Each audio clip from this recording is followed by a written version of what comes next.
Bicycle and Pedestrian Commission meeting. Today is Wednesday, August 17th. Yeah. Oh, excellent. This is the second time you're Yeah, I know. You do this all the time to me. I'm giving you a heads up. Yeah, Thank you for. all fair. I was able to make it. All good. Thank you. Illusion of a chair. Yeah. Yes. Thank you. So it's the regular Bicycle Pedestrian Commission meeting. It's Wednesday, August 20. The time now is 7:01 p.m. Starting the meeting.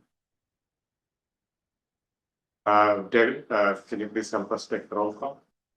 Yes. Chair Ganga, Yes. Vice Chair Eshelbeck, Commissioner Matipala, Yes. Commissioner Marcy, Commissioner Wolf. Here. You have a quorum, Chair. Thank you, David. So the next item on the agenda is the approval of minutes. This is to approve the July 16th Bicycle Pedestrian Commission meetings. Do you need time to review this, or is there any motion to approve that? I move to approve the meeting minutes from our July 16 meeting. Thank you, Commissioner Shahar. Second? Yeah, I second that. Thank you. Yes, we have motion on the table. David? For the motion on the table, approval of the July 16th, 2025 commission minutes. How do you vote, Chair Ganga? Yes. Vice Chair Eshelbeck, Yes. Commissioner Matipala, Yes. Commissioner Marcy, I abstain. Commissioner Wolf. Yes. Motion passes 4-0-1 abstention. Thank you, David. So do we have any postponements? No. Thank you. That's it. Next item is the oral communications. This is for the items that are not on today's agenda. So anyone in the public, we have blue card. We just have the speaker cards for the item number 3. All right. Thank you. So with that, do we have any written communications? We did receive some, but none explicitly requesting to be mentioned at the meeting. And I will note that future agendas, the written communications item will be removed. And this is consistent across all commissions, and the written communications will be posted on the website following the meeting. That makes sense. Thank you. So with that, next this is the item number 2 is for old business, fall bike fest coordination. I would like to invite Verna to discuss. Thank you very much. Thanks for having me here. Our 12th annual Fall Bike Fest will be on there we go, September 27th this year. It's a Saturday. I hope everybody can make it. Usually a great time. It's 9 to 1 o'clock again. And the Civic Center Plaza, and then Tory, and of course the bike rats. So it will look very similar to past years that we've had on the plaza. So we have a bunch of educational activities, which are the core of the events. Got our helmet checks, our bike checks, the bike rodeo itself, 3 different bike rides this year. If we pull it off, one of the high school clubs is planning to do a flat tire clinic, which should be very interesting. They're proposing doing a challenge, who can do it the fastest. So I don't know if they'll pull it off, but it'll be interesting. We have hopefully bike safety talk, which will be very timely. Bike games, demonstration bikes, cargo and e-bike. Our active transportation plan will be able to use, as well as Silicon Valley Hopper. For fun activities, so far the lineup is the Blender Bike Smoothies, of course. Rock the Bike is bringing both the Sledgehammer and the Spin Art event back, so we'll see both of those. Sustainability Commission is running our button making. Eco Valley is a high school team local who is going to make bike jewelry out of recycled old t-shirts and other parts. So that'll be cool.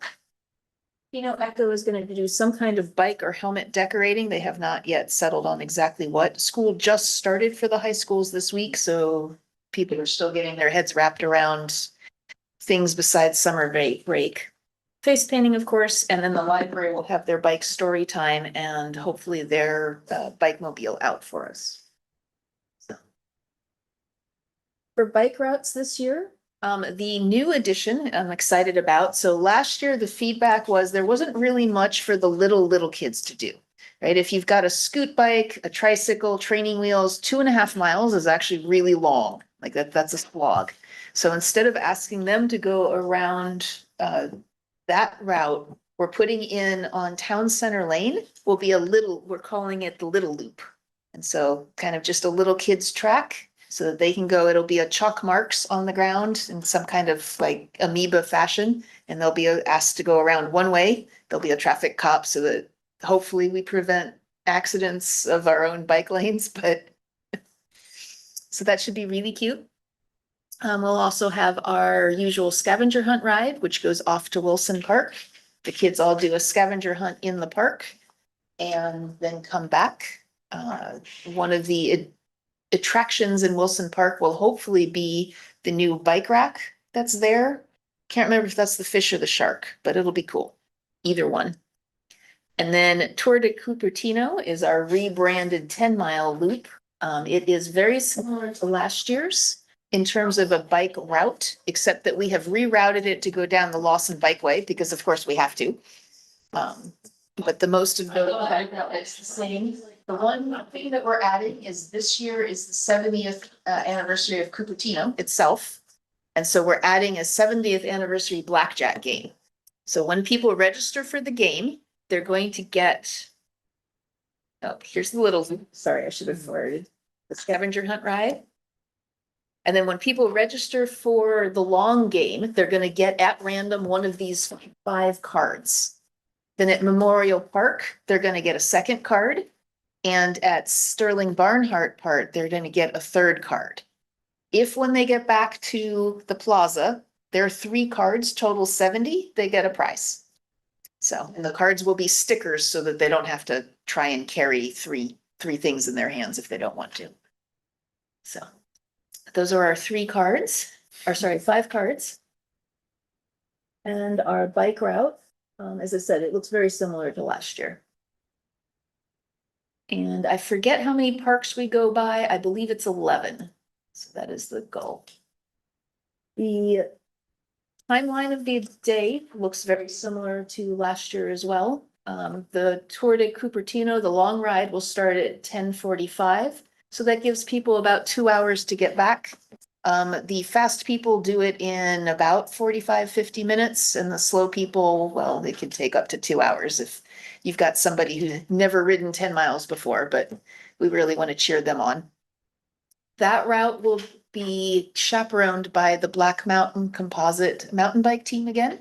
So their coaches and their high school kids will come out in uniform, chaperoning those people. The scavenger hunt ride departs a little bit later. This is a shorter ride that takes about an hour, and it tends to stay together a little bit more. Tim Wee from Bicycle Solutions will be leading that ride officially. He is looking for bike chaperones for that ride. So if any of you are interested in bringing out your bike and doing a cute little 2.5-mile ride, we would be grateful. Then everybody comes back, hopefully around 12:30.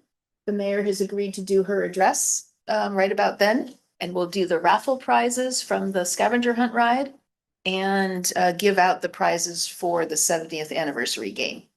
And then things will wrap up at about 1 o'clock. These are the things that we're looking for help for from adults. For the most part, we run Bike Fest on a fleet of 100 to 120 high schoolers. But there are some volunteer roles which really need adults. Like for instance, ride chaperones do better with adults or people who ride a lot and know how to chaperone a group. The little loop traffic directors. We kind of want somebody who looks like they're in charge to tell kids to go one way around the little loop. The other thing that we need adults for is ride photography. If anybody knows a photographer, we can't send a high school kid to go take pictures in the middle of the street, so we need an adult for that. So if any of you are available and interested, all of these things are open. We'd love to hear from you. And that is Bike Fest, if you have any questions. Thank you. Any clarifying questions to staff? So. Do they need help for the longer ride or is it where they don't need help from? They don't need help for the longer ride. And if you're interested, you're welcome to go with them. But they get, Black Mountain has about 30 coaches and usually about 60 kids. And so we can't get all of them out, but if we get, a fraction of them out, they're good. So, Any other questions? So if not, do we have? I have one question. Traditionally, the Bike Commission has provided people to scavenger hunt ride. Mhm. Is the case again this year? Do you expect us to help with that? that would be awesome. I know Tim's looking for people. He has a couple of people, but he doesn't have enough people. That ride grows every year. Last year, I think it was close to 120, no, that ride was like 180 people last year. So he really needs help if any of you are available. So. Any, And it starts at 9:00. So for us to be there at 9:00 is the goal, I guess. Yes, if you're doing just the bike. 10:30 for the. Yeah, it's 10:30 for the chaperone meeting. So if you're just chaperoning the little ride, it's 10:30. Mhm. But if you want to come hang out and see how that tire changing clinic is going and maybe like see if you can get the prize for the fastest one, that would be 9. So they need help on the scavenger. Oh, definitely, please. I could do that. Awesome, thank you. Yay. so do we have professional help this time? So Tim Lee is our professional. He's kind of leading it and he'll have another LCI and then maybe a third LCI. So we'll have professional, but you can't do 180 people with only 3 people. Okay, So definitely need people in between. And I think he's talking this year about sending people out to do more traffic control because we're such a big group. okay. I'll volunteer to help out and Awesome. I should be here. Okay, cool. Thank you. Yeah, you could take me as a tentative. Okay. I would also, if I'm available, I'll come. Thank you. I will be there as well. I'm Okay. debating between scavenger and the big stuff.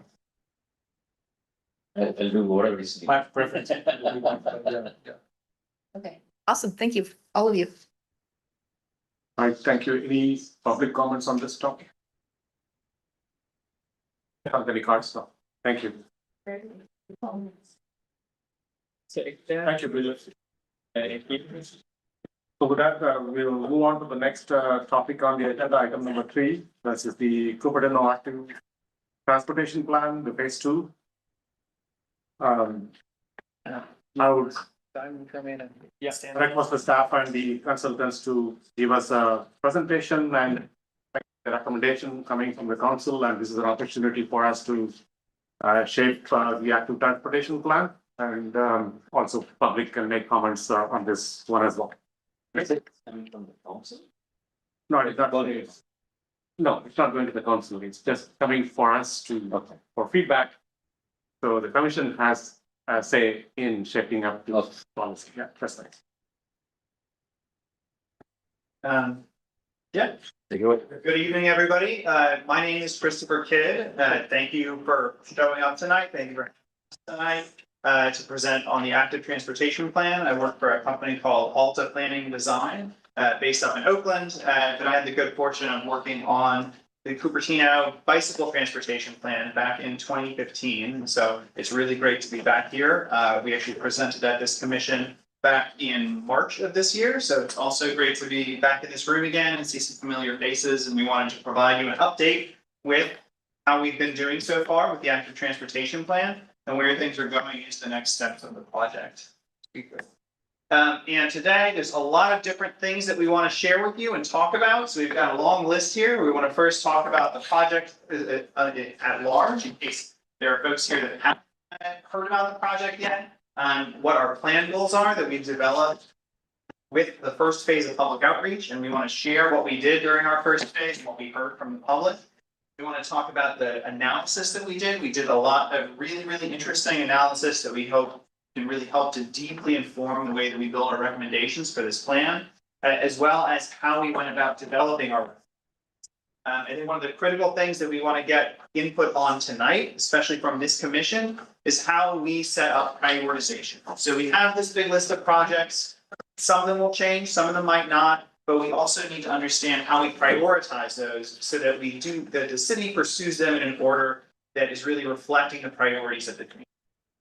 We also want to talk a little bit about what we're doing in this current phase of outreach. This is the first day of our new public outreach. In fact, if you go onto the website, cupertinoatp.org, it's a brand new website with all new material. We're kind of launching today, all of our new recommendations. And then we want to talk through what our next steps are for the project, as well as answer any questions, get input from the public tonight. And kind of reiterating kind of the key areas that we want to make sure we're bringing to you tonight, especially to get your input on directly, is to share with you what we did in our phase 1 outreach, what we heard from the public, how we conducted our analysis and some of the results that we got from it, as well as really getting to direct and detailed feedback on how we approach prioritization. And so to just back things up a little bit, we want to talk about, first of all, why do an active transportation plan? And what an active transportation plan is a project, is a citywide plan that represents investments and programs and policies for walking, biking, rolling, kind of all forms of active mobility. And when we think about who's walking and biking in Cupertino, we know about 4% of adults walk or bike to work, but we know that that's not all trips that take place in the city. We know that about 33% of students are walking or biking to school in Cupertino, which is a very high percentage of trips. And we also know that just over 30% of all driving trips in Cupertino are less than 5 miles. And so those are trips that we don't expect all of those to be done by walking and biking, but some of those could. And so that really offers us potential to explore why and to explore how we can help people feel like they have more options for how they get around. And we also know that Cupertino is a place where there's a lot of recreational walking, running, bike that takes place. And looking at data from Strava, we know that there's almost 2,000 recreational trips a week that are taking place within Cupertino. So we can go to our next slide. And then kind of the other side of the coin is to understand that, even with, not that many work trips being taken by walking and biking in Cupertino, we know that 60% of serious and fatal collisions that happen in the city are involving people that are walking and biking. So when we look at from a safety perspective and how we make our investments to reduce and eliminate fatal and serious collisions, these are the places where we need to be focused. We also want to make sure that when we create investments for the city, we're looking ahead into the future. And as there's kind of more growth happens within the Bay Area in general, more housing gets developed, we need to ensure that we're creating options and opportunities for other modes of travel for people in the city so that we can maintain the quality of life for the people that are living here today.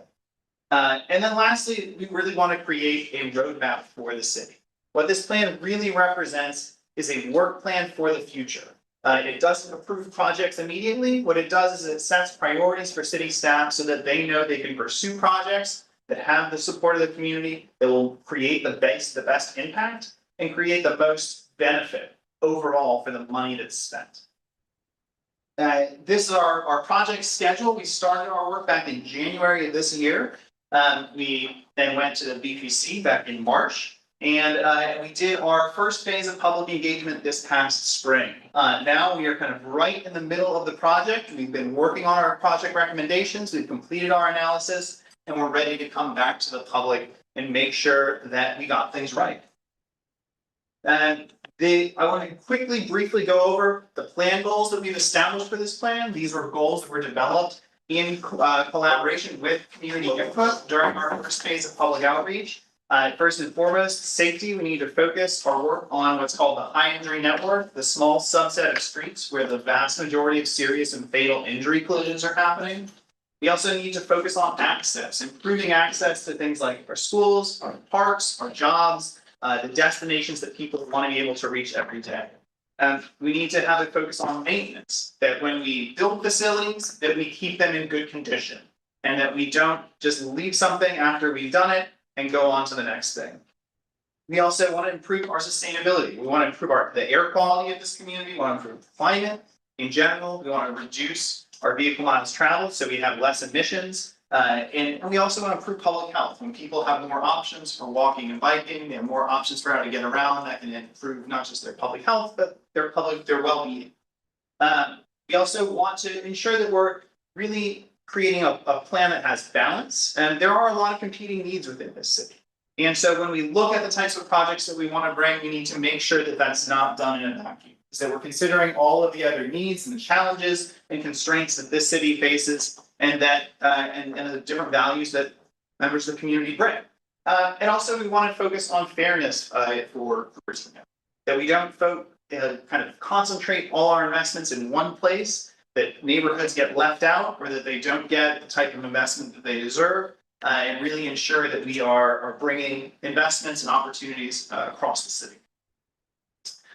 So with that, I want to kind of give a recap of our public engagement work that we did over this past spring. It included 9 different pop-up events and 2 community workshops, one which was in person and one was held virtually. We really wanted to ensure that we had a broad array of opportunities for people to provide input and learn about the project. And this also included city staff installing 36 different promotional signs across the city, in our roadway medians, at our parks, and to ensure that people knew that this was an opportunity for them to participate. During this phase, we reached almost 1,400 people, receiving almost 3,000 public comments. And these comments were received via our outreach boards that we had at our different pop-up events, through an interactive web map that we had online on the project website, as well as an online survey. We also received emails pretty regularly that we then incorporated as well into our public comment. And so what does that look like? This map here represents all of our web map comments that we got. The green circles represent locations where when we had our web map up, people could provide a like to a comment that they liked, they could dislike a comment that they didn't like, they could reply to a comment and keep a conversation moving. And so for all of these locations, we wanted to understand where were there a lot of comments, where was there a lot of engagement on things that people had identified, where did people have a lot of agreement, and where was there a lot of disagreement. And so we see these purple and red circles is where there was more disagreement than agreement. And the green circles is where there was more agreement than disagreement. And the size of those circles is how many people were engaged in that conversation. And so the high level things of what we heard during this outreach phase was that there really was a desire for connected networks to close the gaps that exist in the network that hold people back from being able to walk and bike safely and comfortably. People also really wanted a renewed focus on pedestrian improvements. In that we need to ensure that when we look at the projects that we build, the types of projects that come first is that we make sure that first and foremost we serve pedestrian needs. We can also serve the needs for biking and other modes. That's wonderful, but we need to make sure that is prioritized. We also heard very loud and clear that safety and accessibility were the top 2 concerns of community members when we asked them about the goals of our plan. And also that people had a very strong focus on improving safety and access around schools within Cupertino, that needed to be a priority of how we looked at our recommendations. We also had heard that we needed to really ensure that we were representing the full range of voices within Cupertino. There's some things people agree on, some things people disagree on, and those are all voices that need to be respected and represented when we look at this plan. We also heard a lot of concern about trade-offs, about especially with bike projects, the potential for a bike project to remove a lane of traffic, to remove parking on the street, And we need to be transparent and upfront about those types of trade-offs, rather than just kind of putting to the side, hoping no one notices. We also heard a strong desire for the city to focus on maintenance for existing facilities, to make sure that when we build them, that they stay in really good condition and that they stay functional for all users. And lastly, there's a strong desire for the city to really track their progress, to understand things like how well are these facilities being utilized, what is the return on investment that the city is getting for the investments that they're making in building new facilities. So with that kind of overview of our phase one outreach, I also wanted to share our analysis work. And that really is because it's the combination of our analysis, our review of past plans that the city has done, and the public input that we received, all combined together to help us develop our project recommendations. So the first analysis I wanted to talk about a little bit is called active trip potential.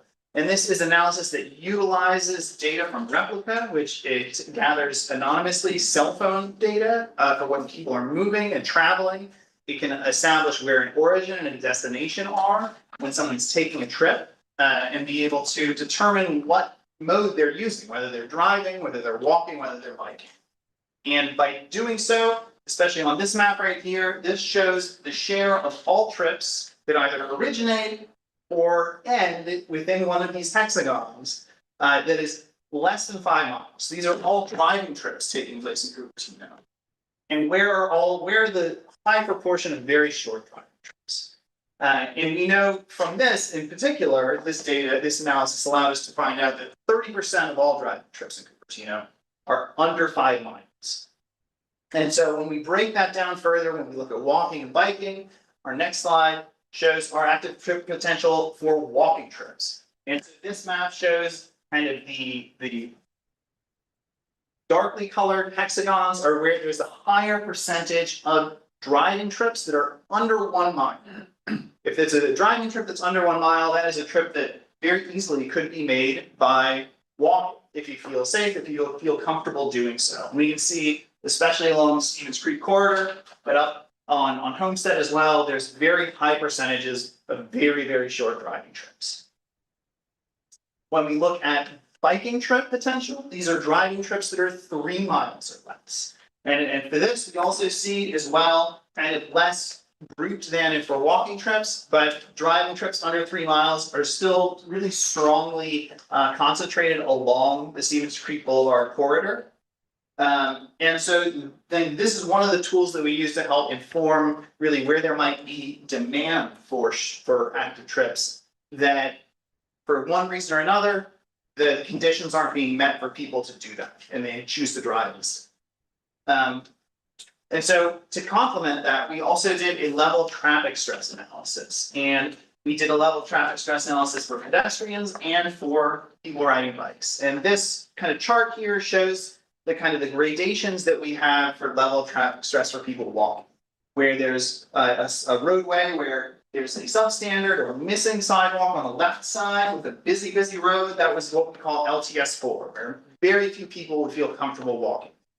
And that grades through LTS 3, 2, all the way up to 1, where we have a type of a street where anyone, people of all ages and abilities, would feel comfortable being able to walk on that street. And so this is the analysis that we were able to develop using a whole kind of list of roadway characteristics and data to be able to combine them into this score where we see low LTS, which is good for pedestrians, and high LTS, which would be very stressful for pedestrians. And we can see the red streets are the ones with high pedestrian LTS, streets like Dianza Boulevard, Foothill Boulevard, and some of the other major streets with LTS 3, like Homestead Road or Stelling Road. And then we also did this analysis for bicycle. Excuse me. And this is a similar type of measurement system as for pedestrian LTS, where LTS4 would be a very busy street that has no bike facilities on it, and you're just simply sharing that road with a car. There are some people that would feel comfortable riding a bike there, but not very many. And then we kind of progressively go up to higher and higher quality bicycle facilities until we get to LTS one, where we have facilities that would be comfortable for people, for very young people to ride on, for elderly folks to ride on, for people with disabilities to ride on. And so this is another kind of way of understanding, what streets people would be actually willing to ride their bike.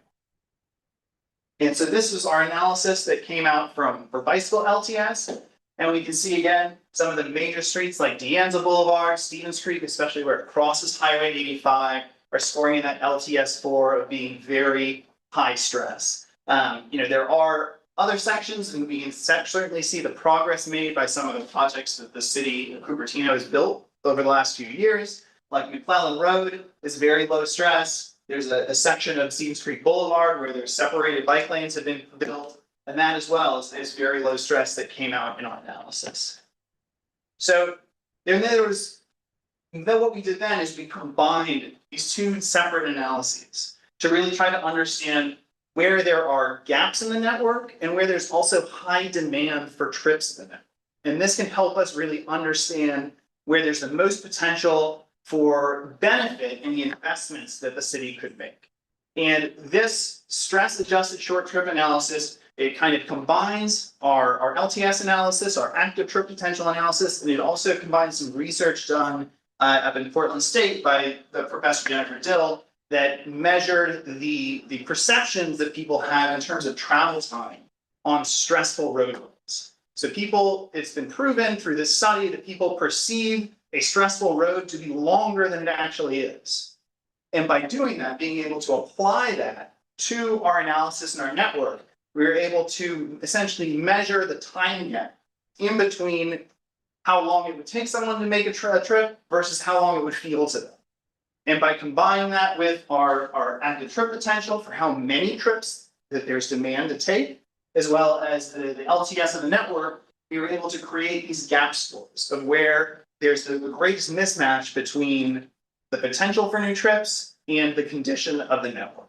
And so this is our map for our walk gap score, kind of with the highest gap score right in the middle of the city, right at the intersection of Stevens Creek and Stelling Road. I think, certainly with De Anza College there's a lot of demand for short trips. And then we can go to our next slide to show our gap score for the bike network. We can see again, Stevens Creek and Stelling right in the middle as that high bike gap score. But we can also see over on the east on Stevens Creek Boulevard, right over by Miller Avenue, there's another kind of node of a high bike gap score from this analysis.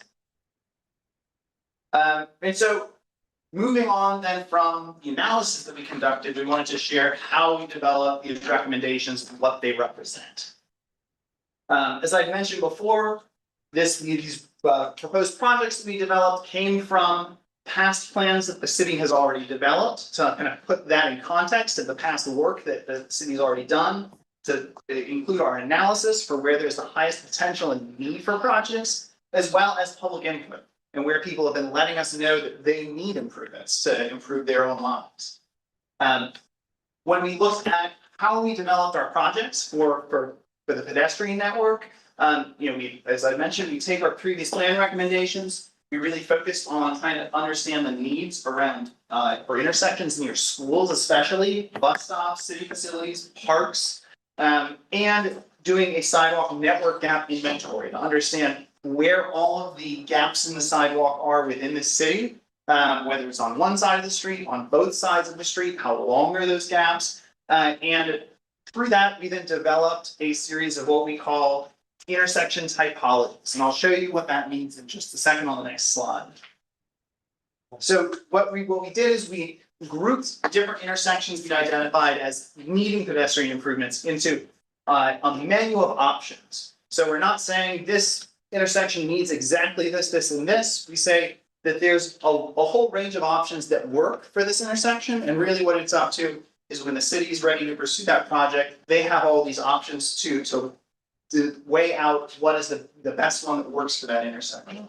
And so we have our group A, which is our crossing improvements, mainly things that are involving striping or signage, things like advanced stop bars in front of crosswalks that help drivers yield further back from a crosswalk. Doing high visibility crosswalks instead of continental or crosswalks, and creating visibility improvements to make sure that pedestrians are more visible to approaching drivers. We have group B, which is what we call our geometric changes. These are building things in the roadway to help make pedestrians safer and create safer and more comfortable crossings. And that can include things like median refuge islands, where there's a space in between lanes of travel that people can stop at or rest at on their crossing. There's curb extensions, which help shorten the distance that people have to cross when they're crossing the street.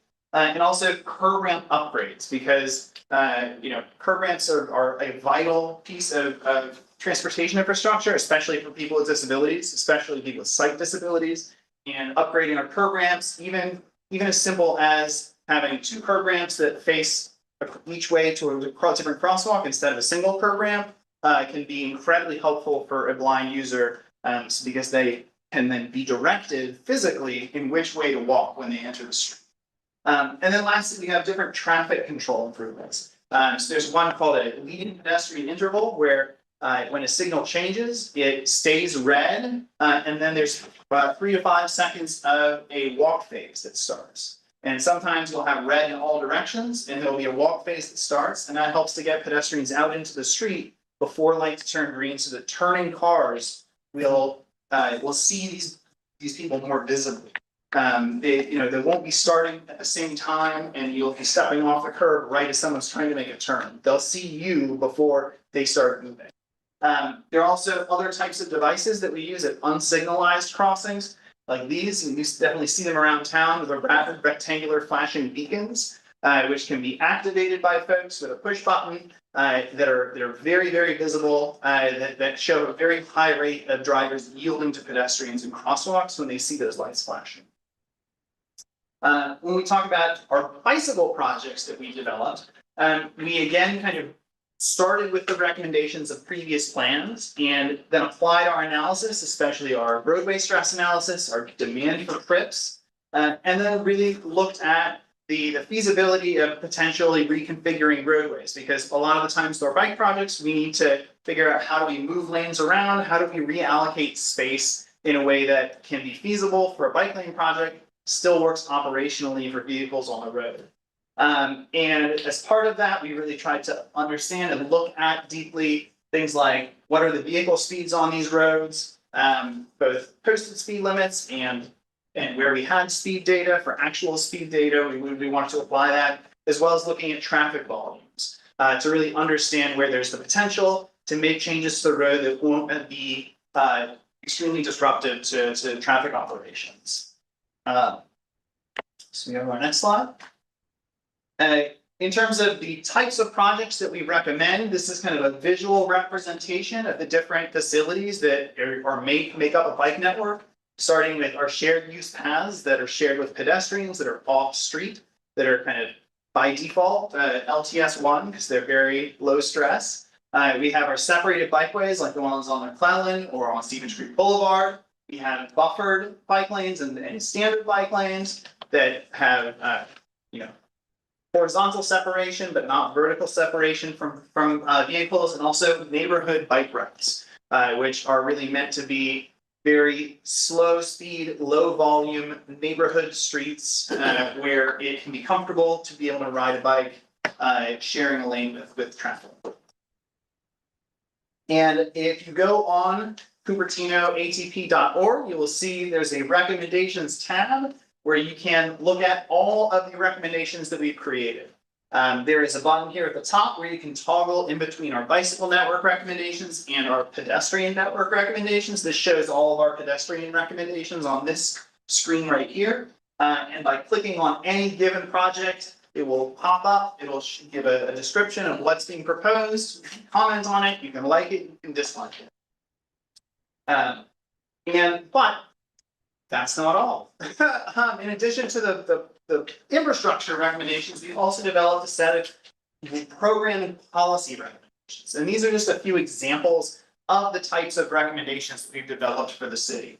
And we've broken them down into these different categories of engineering policies, like using active detection at intersections, that's having either, inductive loops in the ground or sometimes video camera detection that can tell when a person on a bike is coming up to an intersection so that a light signal can trigger, so they get a green light. Encouragement programs like bike rack programs or the Bike Fest, which is a wonderful example of encouragement, but also an example of education. Another example that we've been looking at is having education around electric micromobility and safety, not just e-bikes, but also scooters, because scooters are legal users of the bike lane. And so we need to think about them when we think about the bike network. We also have enforcement and potential programs like having targeted enforcement on the high injury network where we know collisions are already happening, try to create some behavior change there. As well as looking at how we evaluate things and look at what does success mean for the city when we talk about walking and biking. This is kind of getting into the meat of what we wanted to bring to you all tonight and really get your input on is how we handle prioritization. And we've developed draft prioritization criteria in 3 different categories. This first one is for the bicycle. We've broken these criteria down along the different goals that we've established for the plan: safety, access, sustainability, balance, and fairness. And we created then different criteria, how we would measure them, and what maximum score we would propose to apply to them. And really that's for the purpose of trying to understand how do we rank all of these projects, create a unified list for the city to be able to move forward confidently, to be able to go to the city council and say, it's very clear that this is a project that should be prioritized and here's why. You go to our next slide, we then have criteria for pedestrian intersections, which has very similar criteria to our bicycle network recommendations, but a little bit different in different places. There's different criteria that need to be applied when we're talking about pedestrian intersections, when we're talking about bikeway facilities, when we're talking about sidewalk gaps. There's different criteria that we would need to apply when we're looking at how do we score them for prioritization. For example, we have then our pedestrian sidewalk prioritization. And I think if you switch back and forth between the pedestrian intersection and pedestrian sidewalk criteria, there's like a few very small differences between the 2 of them. So with all of that, that was a lot to share, but we're getting close to the end of the presentation and we wanted to talk about how we're getting input on all of these recommendations. And what we're really doing is today we are launching phase 2 of our public outreach. It will be running today through October 31st at the very latest or the very earliest. Most of our input, we're seeking it through our online web map, which is found at cupertinoatp.org, but we are hosting, I believe we're now up to 4 pop-up events that we're going to be participating at. And additionally, 2 more community workshops. We're taking direct emails through our email address here, info@cupertinoatp.org, and we'll also be at the Planning Commission next month, as well as the City Council. And so kind of that's shown here, where for our public hearings, we're here tonight. We're also be at the Planning Commission on the 9th and the City Council on the 16th. We have now 4 different pop-up events. We'll be at not just the Creekside Farmers Market, but also the De Anza College Farmers Market and the Silicon Valley Fall Fest and the Bike Fest. And then we'll also be hosting community workshops right around the end of September and the beginning of, the beginning of October. And so with that said, we also want to share what comes next. What do we do with all of that input that we're getting from folks over the next 2 months? And really that is to make sure that we update our recommendations for the network to align with what we hear from the community. We want to run prioritization for all of our projects and our programs to develop a draft list of prioritized projects. And we want to start developing what we're calling implementation packages. And so that's looking along a specific corridor or route. There may be a bike facility project, but then there may be specific pedestrian intersection projects as well. And so we want to start grouping those together into these packages because those are the ones that can become the most competitive for future grant funding. when we can show that we're taking this comprehensive approach towards improving the street, improving safety, and for all modes, not just for one, that's really what can make these competitive and that the city can then actually get the funding to build them. And then all of those things will feed into the draft plan document, bringing back to the public near the end of the year. So, and that kind of leads into our next steps. We're just now starting our public outreach, right today. And we hope to bring a draft plan document back to the public in either December or January. That draft plan will be a commentable PDF. It will be hosted on our website and folks will be able to comment directly onto the PDF. And those comments will then be visible by anyone else who's also reviewing that draft plan and providing their comments. We really want to have high level of transparency with the draft plan and for folks to feel like their comments, their feedback is not only heard, but actually utilized. We'll then be bringing that final plan back after we've revised it from public comment to the city council for hopeful adoption in April of next year. And in terms of what folks can do now is we want to make sure that this outreach phase is as visible as possible, that people know that it's happening, that people have an opportunity to provide their feedback on the network recommendations and attend our events. And with that, I think, yeah, that's so. Again, there's our email address, there's our website, and I would love to engage in a conversation with you all about, especially about the prioritization criteria that we've developed, and how we can ensure that that can create some really successful outcomes for the city when we develop the draft plan. Thank you. Thank you. Thank you to the staff and the consulting team. Any clarifying questions from the commission? Yes, please go on. I was wondering, I was taking a look at this memorandum that was included, table 1 bicycle network project prioritization metrics that. Yes. Up here.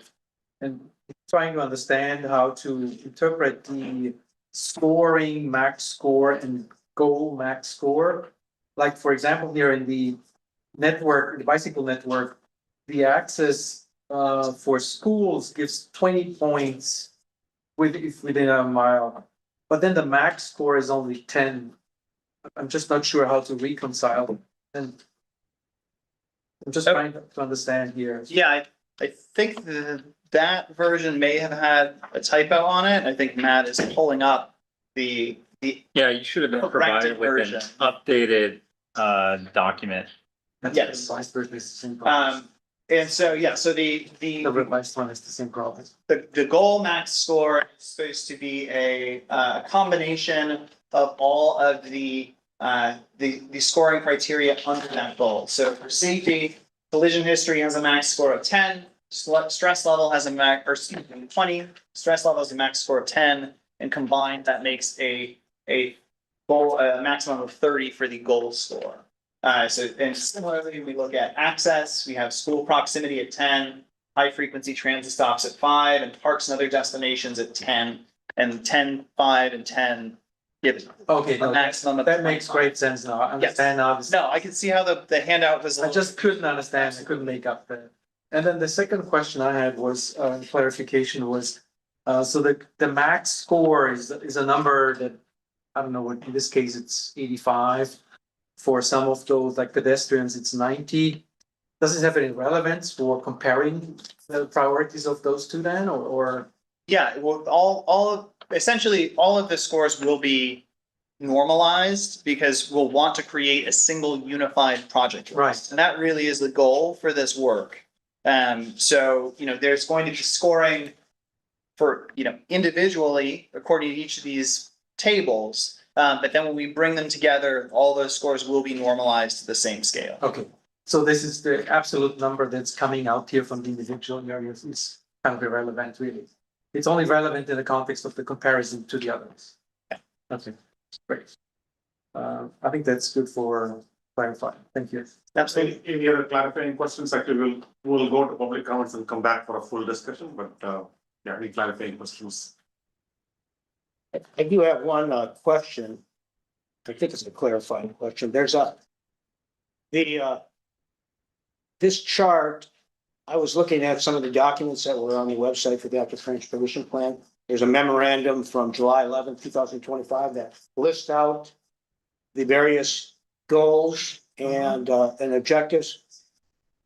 Safety, accessibility, maintenance, sustainability, multimodal balance, and fairness.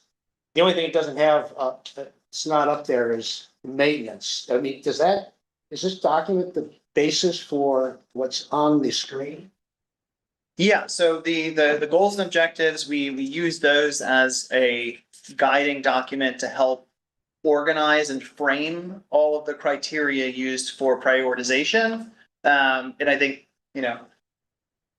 when you're prioritizing new projects, maintenance is a more challenging criteria to find a metric for. But, I think that's good input for us to take another look at.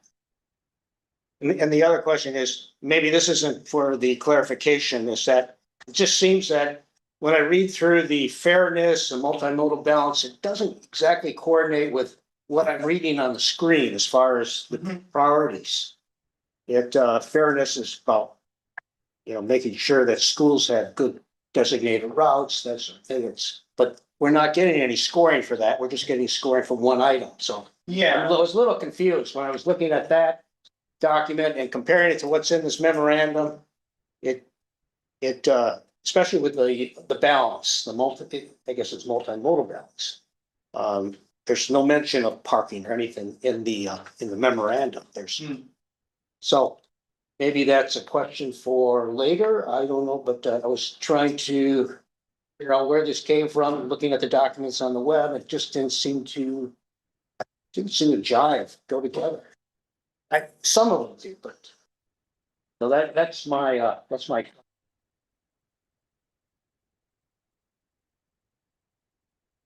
Any other questions?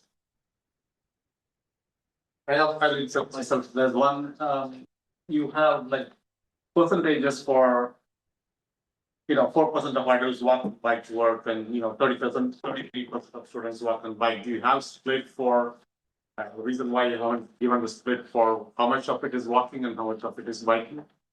I mean, we have that information. I think we were just looking to simplify the presentation. But I think especially as we develop the draft plan document, our existing conditions memo, which is on the project website, has that information specifically in it. So it is available. Yeah. It'll be good to really highlight that as well. Okay, thank you. Any other questions? Maybe one question from my side. So that's a great information at, time T, which is now, is what does the city look like right now? How do you account for potential changes in the future as to how people take various modes of transportation?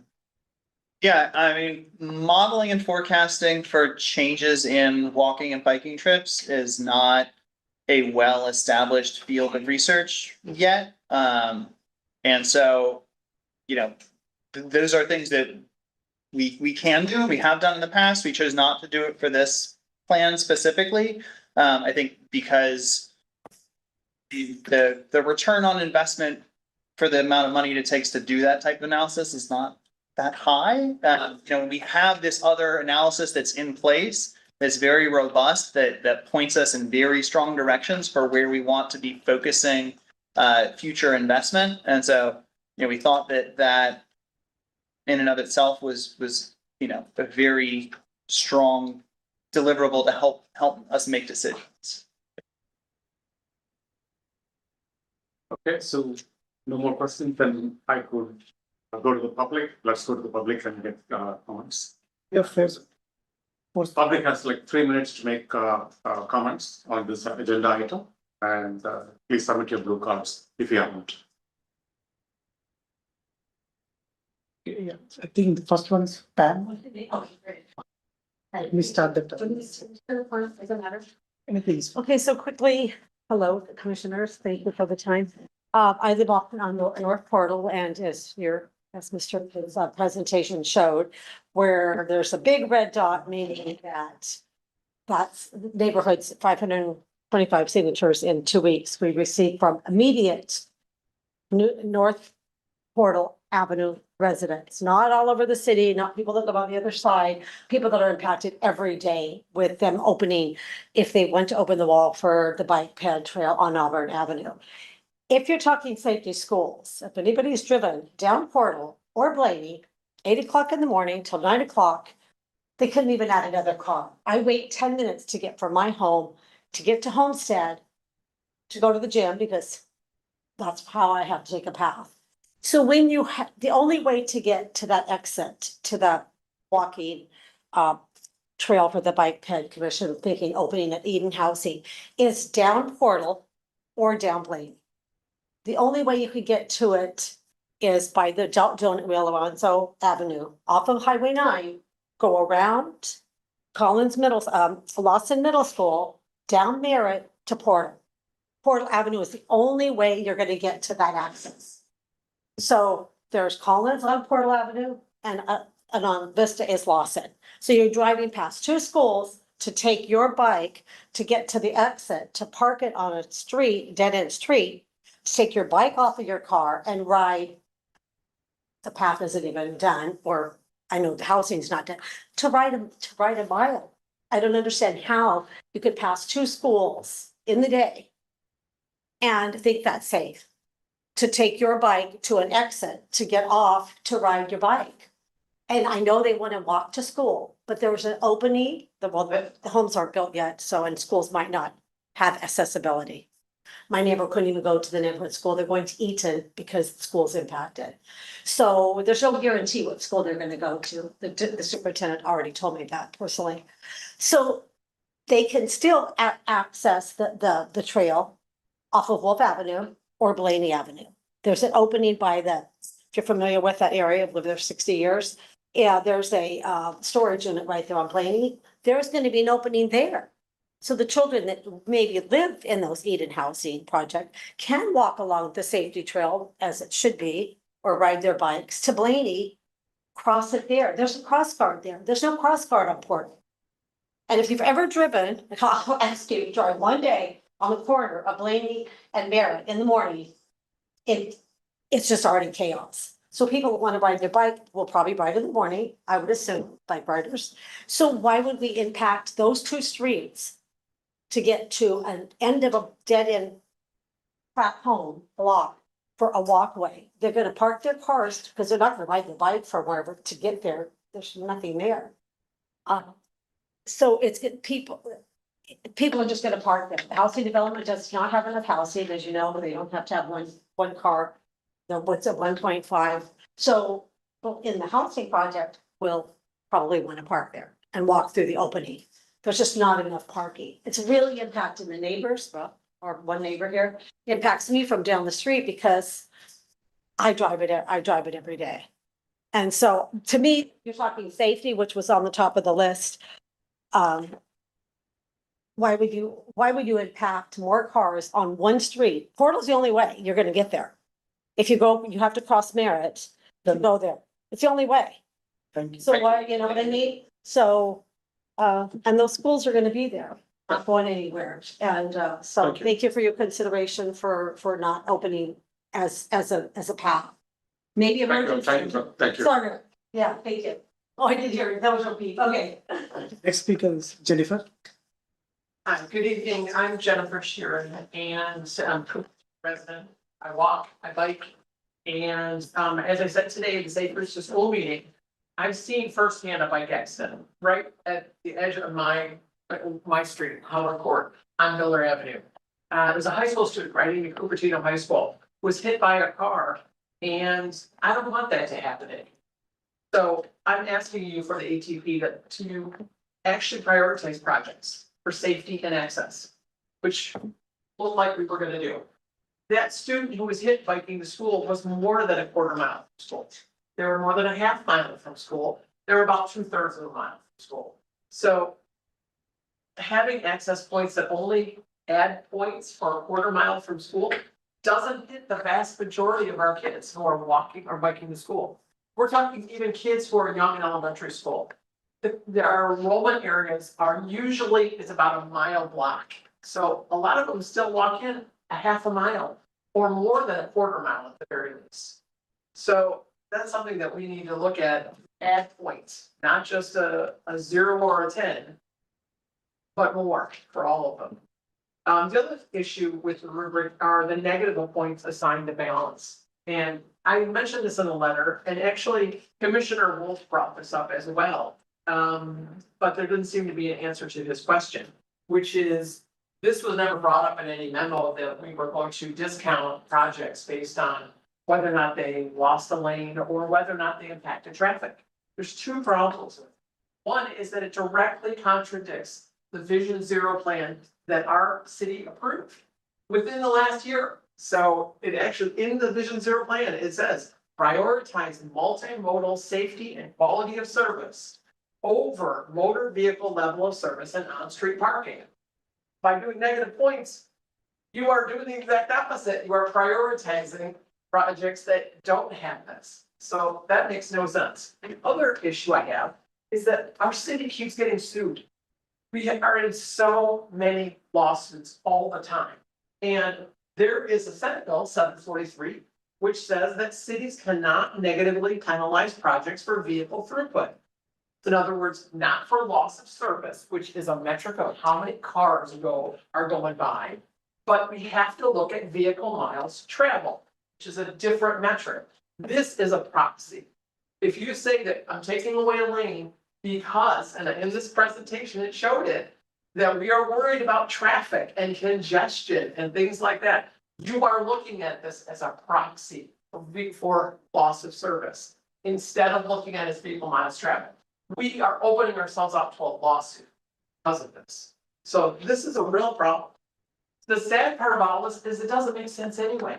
There's been study after study after study that shows that removing lanes does not increase congestion. Thank you. Thank you, sir. Thank you. Stuart?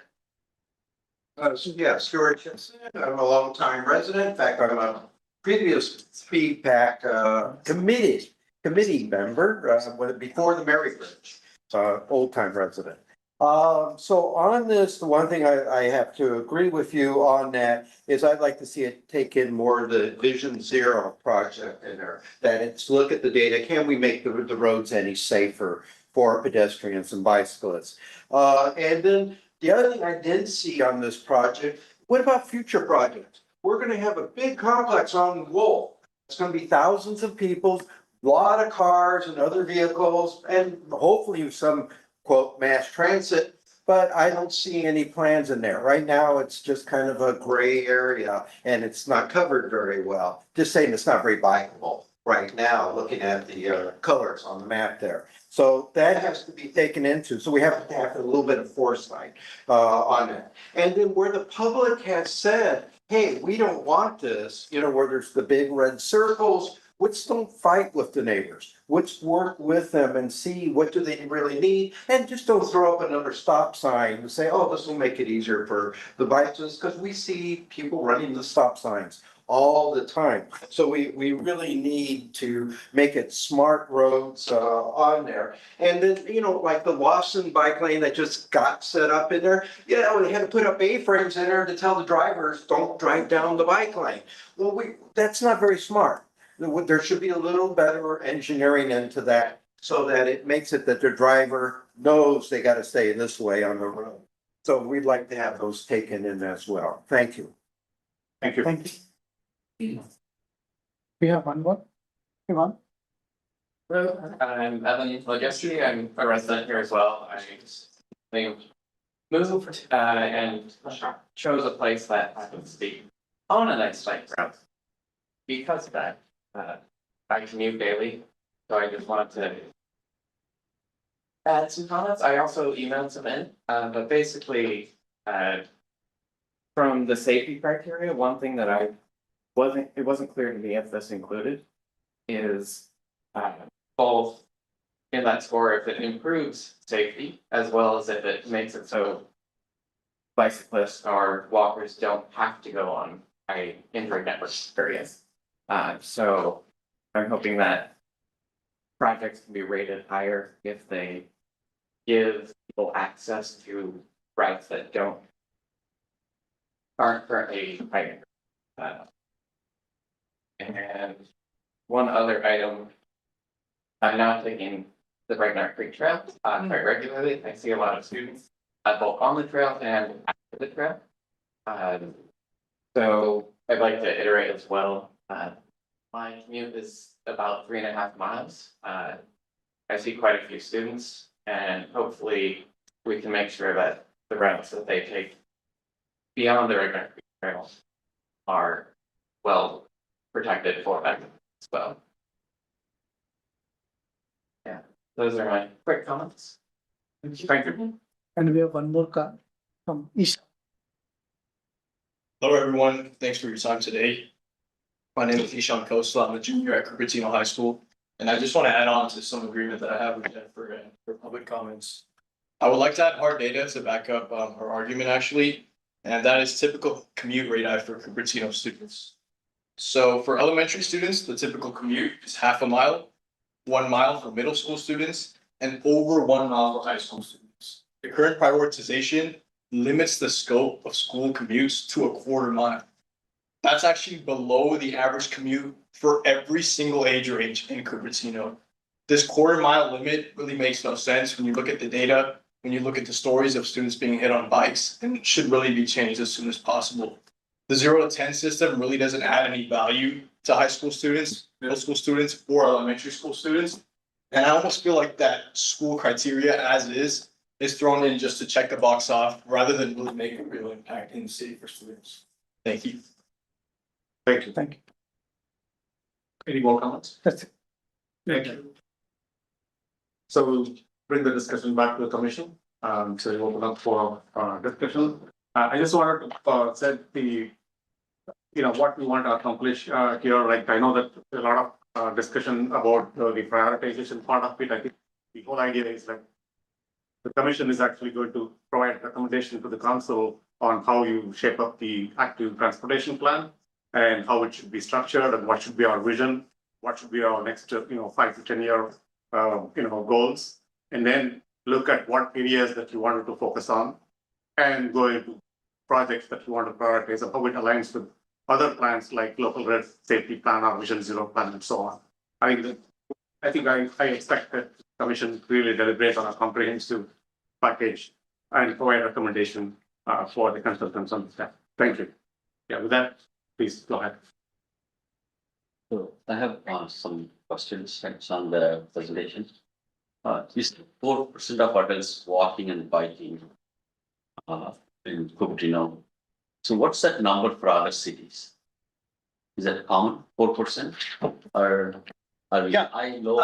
I'd say that there's a range that you see. There's cities like Berkeley, California, or Palo Alto, where you have like about 9 to 10% of the population biking to work.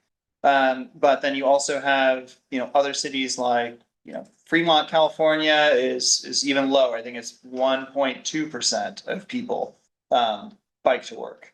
And you typically see walking to work rates higher. I don't have those numbers off the top of my head right now, but they generally typically end up being higher by about half than the rates of bicycle commuting.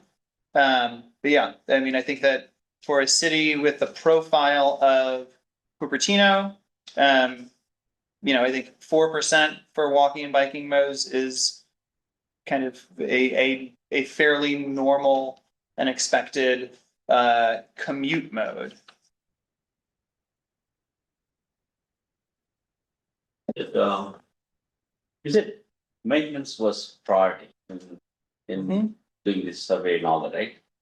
So how do you think, that maintenance as a priority working for McClellan Road? You said, you were part of the 2016 recommendation committee or study committee, right? So I think that McClellan Road separated bike lane project came out of that, right? Yes.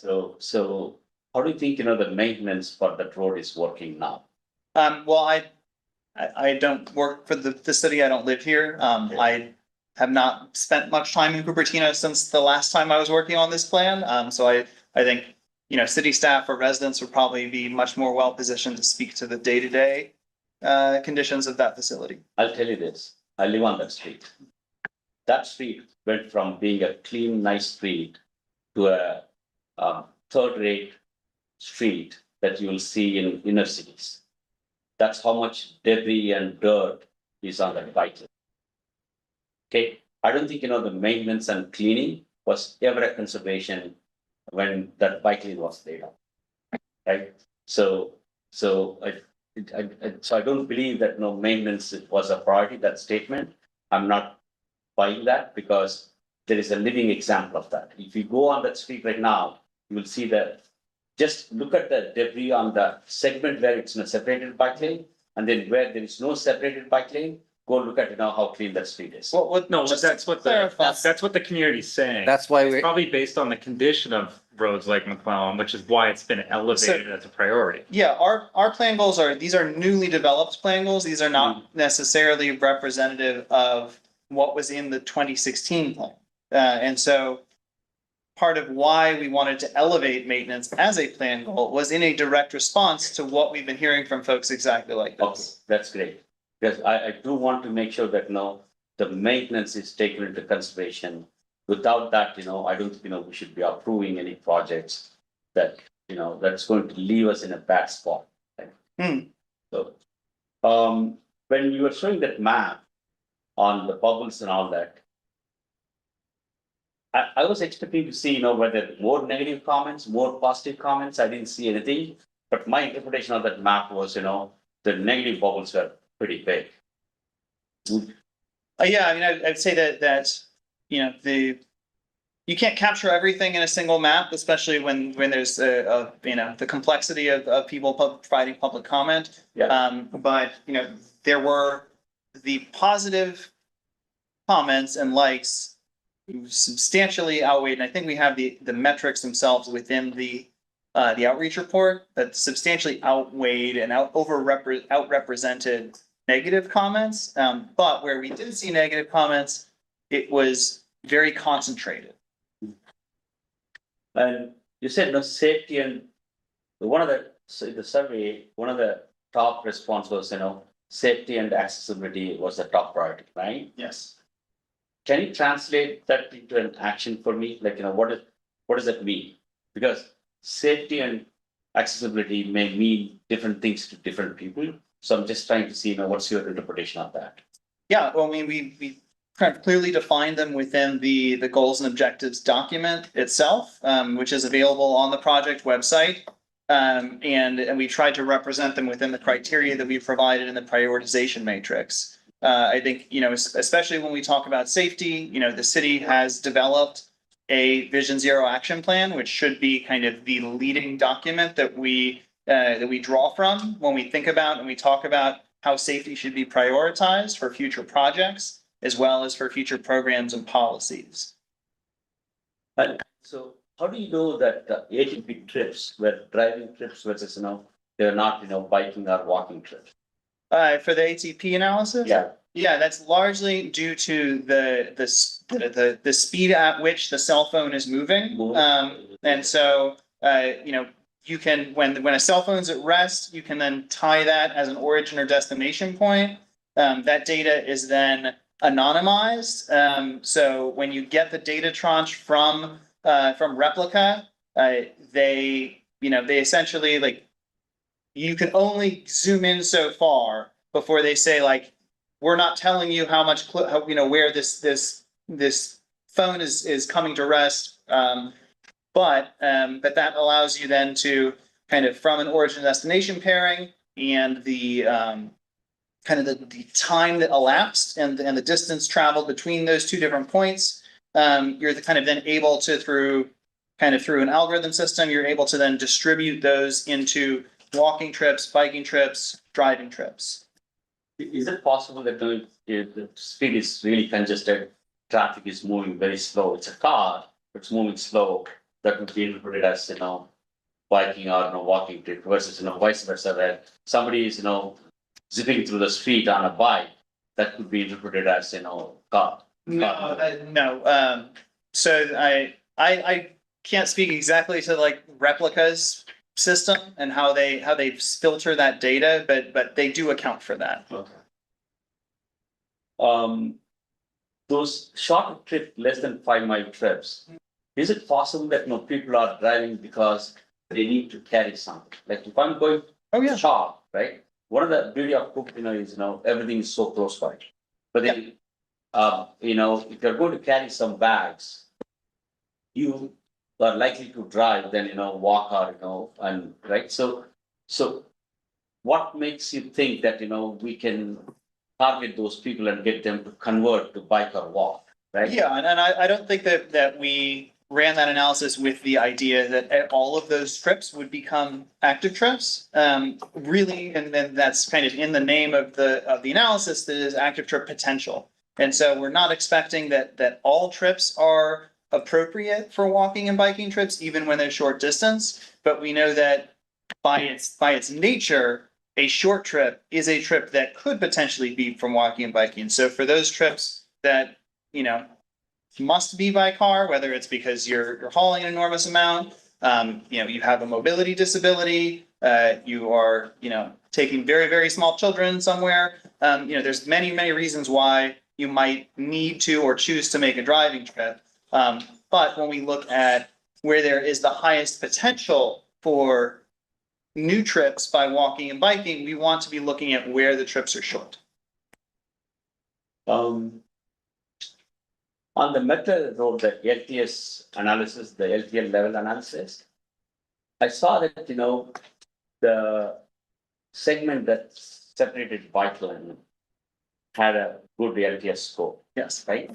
And the segment that's not, separated bike lane had a poor LTS score. So how was that data derived? Like, So is it simply because there is no separated bike lane, so let's give it a high score, versus this is a low score? Or how was that done? no, so there's actually one of the appendices in our needs assessment memo, which is available on the city's project website, has our detailed methodology for how we developed our LTS scoring, which included a really large number of different data factors, including things like number of travel lanes, posted speed limits, the type of bicycle facility that was available, and other types of data that we can capture that all influence the level of traffic stress that is experienced by someone on a bicycle. Like, for example, the high speed roads like, Dianza and Stevens Street, they're always going to be, high stress streets, no matter what, right? So I bike a lot, right? So I avoid those two roads for a reason, right? If you're a good seasoned biker, you're likely to avoid those streets for obvious reasons, right? So they will always be, high stress streets no matter what, right? So do you believe, we can change them from that to, good LPS score? Yeah, I think that there are ways to improve an LTS score for streets like that. But it does involve making a number of changes in the way that you configure that roadway, and looking at things like, being able to lower speed limits, in addition to making changes to the street geometry. Like there are ways to do it. And do you think, there is a need to do it? Like, for example, freeway, right? I don't ever expect, to bike on freeway, right? So, so that's, almost given, right? So there's no point of going and trying to improve that LTS score on it, right? So these two streets, with a 50 mile speed is near that, right? So I'm kind of wondering, is that worth doing? Yeah, well, and then that really was the purpose of why we wanted to run the active trip potential analysis, why we wanted to run the stress adjusted short trip analysis that gave us our gap scores. And that really was for trying to understand, what is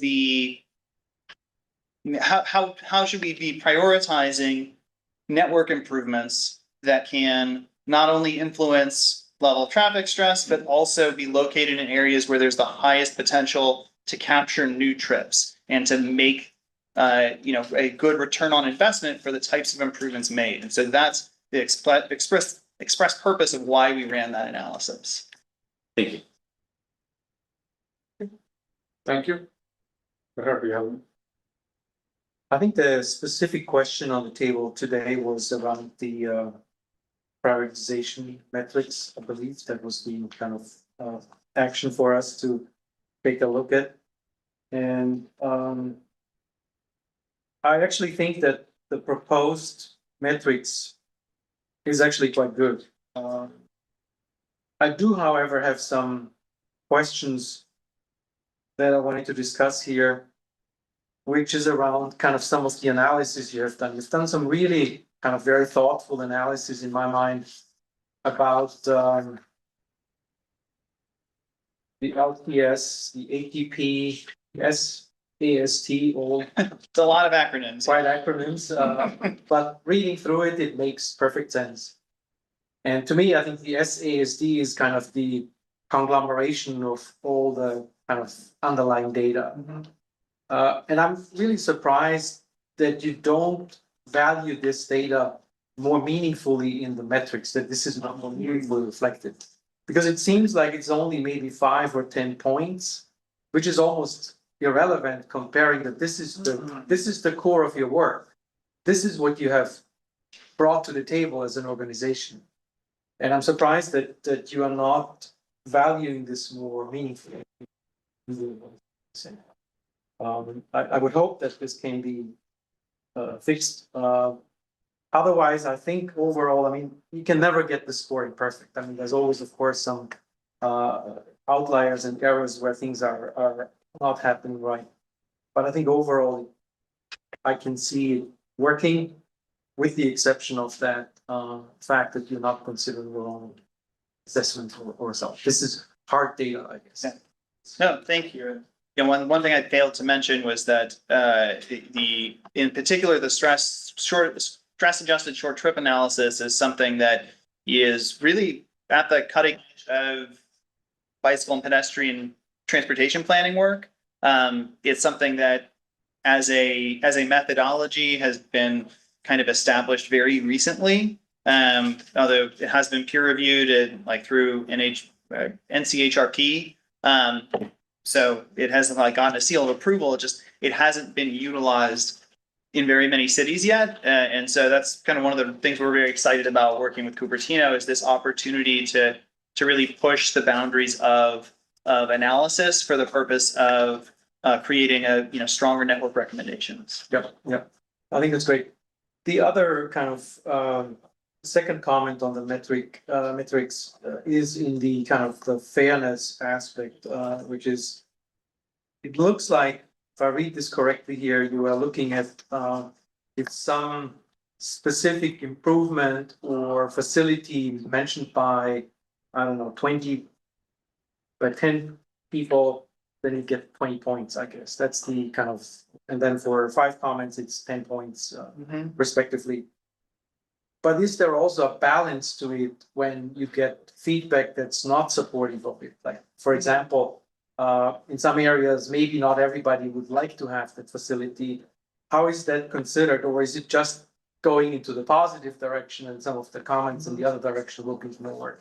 I think a key of this fairness aspect here is we, at the outset of this program, we were positioning this as public input is critical for the success of this project. And I think it really is important in my mind to get this right here, to get this fairness part right, in a way that you consider both supportive and non-supportive. That's great feedback.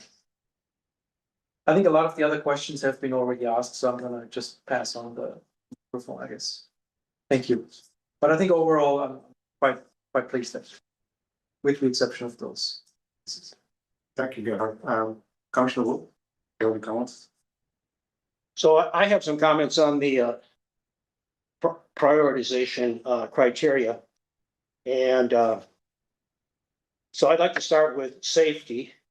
And start with bicycling and safety and pedestrian safety. I like that scoring. I would like to see some additional points for any projects that are similar to like the Mary Avenue Bridge that really cuts out travel on high injury networks. Say, for instance, the Carmen Bridge, which hasn't been built, that would cut out travel for kids on Stevens Creek and Foothill.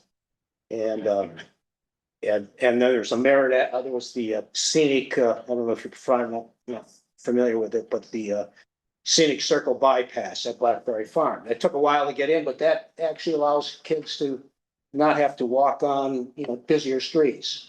So that's, and I'm going directly, I think I'm commenting on something regarding that new development over by Velco, the 300. I would like to see that open, because I think you take kids off of Stevens Creek Boulevard. You actually increase their safety, because in my mind, the most important thing, beyond what everybody else feels, is Vision Zero and getting to 0 deaths by 2040. And this is our one shot, because I think, given how much time we've got to look at any plan, this thing's gonna be in place for 8 or 9 years probably. And they want to get to 0 serious injuries and deaths by 2040, which is a big, it was just a huge challenge. And if we sort of let emotions govern some of the decisions, I think we're gonna have some problems reaching Vision Zero. So I go to the next criteria is access.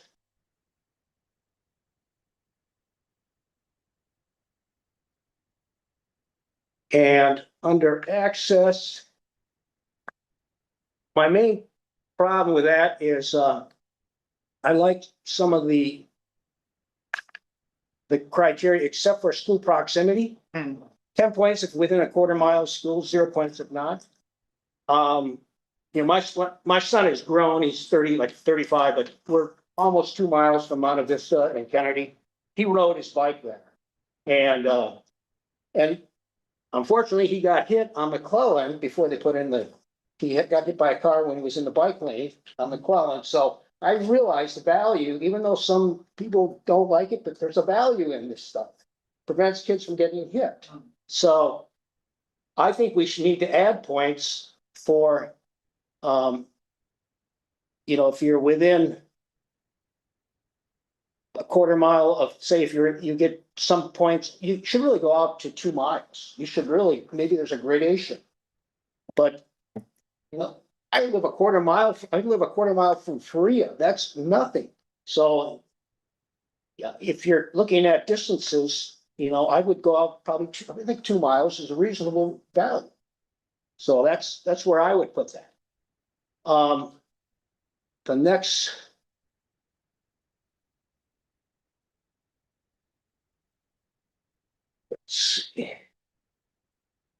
Sustainability. Generally, I like that. The one thing I would like to see is if with sustainability, the way I look at it is there's connectivity. We have connectivity with within the city and between cities. When I no longer bike in work, but I used to bike to work in Menlo Park from Cupertino. So connectivity was really important to me. And so you use the Foothill Expressway, but you find other portions that are not so great. So connectivity would be, I don't see anything in here as far as sustainability goes on connectivity. You don't want an interruption in your path, because that's one thing that drives a commuting cyclist crazy. Is if you're riding along and all of a sudden everything just ends. And it's if you're going up toward Menlo Park, you're probably not familiar with that area, but there's an area where there's all of a sudden the bike lane ends, there's heavy traffic, they're driving 35, 40 miles an hour. You don't want to get on that short segment. That's connectivity in mind. So we should more emphasis on connectivity. And balance. I like the criteria that's listed in the memorandum that I previously cited for balance, but I'm not that thrilled with what I see in the item I've checked 6 other bike plans, Berkeley, Palo Alto, Mountain View, Sunnyvale, Fremont. Nobody puts negative, and nobody makes this type of recommendation. You negative 10 points at parking removal and lane reduction? It seems crazy. That's something that should not be dealt with in a bike plan. It should be, if the council wants to deal with the project at some point and all the complications with any project, that's when it has to be dealt with. But it shouldn't be dealt with in the bike plan. It should be, I think that should just be out. Now, going back to your criteria about balance, I like some of the items listed out in the memorandum. I mean, they seem very logical. It's just that I don't know how you get from that memorandum to what I see is in balance. This removal, get negative 10 points if you for lane reduction or parking removal. Because that does happen, it happens. You make,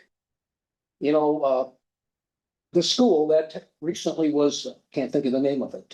Awesome. The Lawson. So they had to remove some parking, but it made it a lot safer. I'm sure it made it a lot safer. I've gone over it. It makes it safer for kids. So safety versus convenience. And there's always going to be that trade-off. And fairness.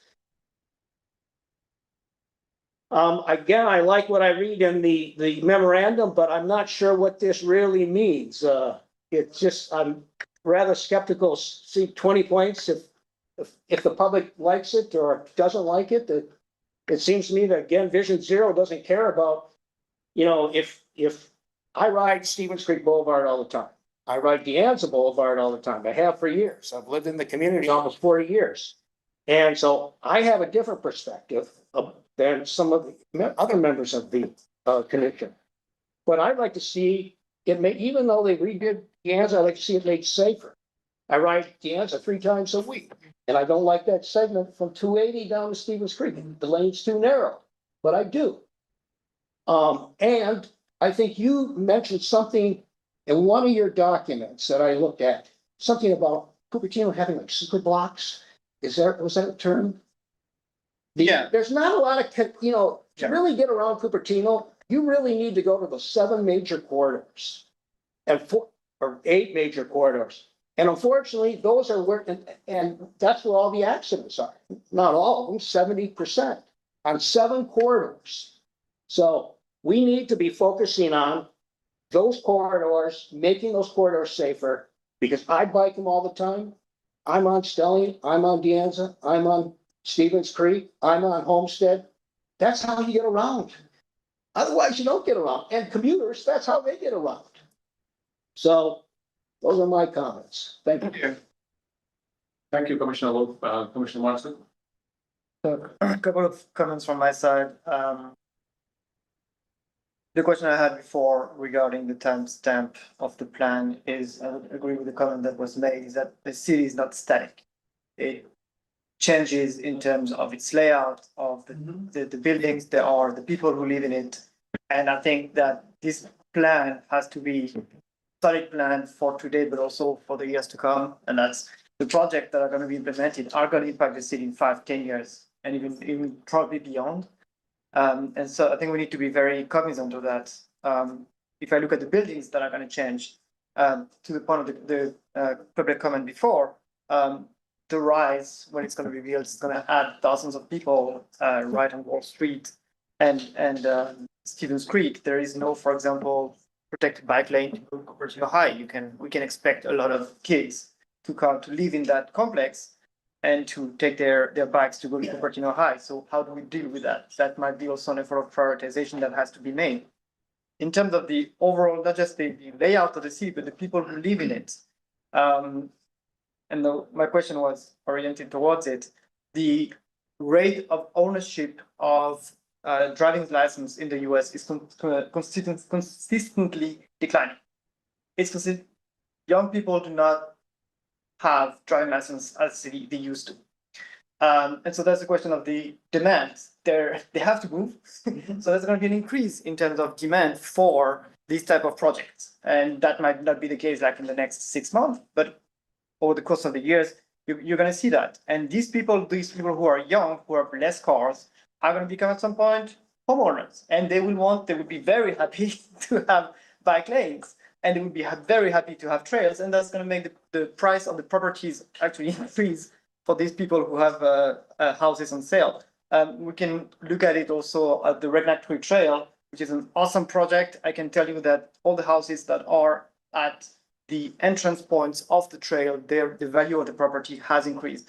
So my recommendation would be to make sure that not only do we have this point in time kind of collection of projects that are important, but that we have something like 5-10 years down the road. How is it going to help our cities and the residents? I would definitely agree with the comments about the school.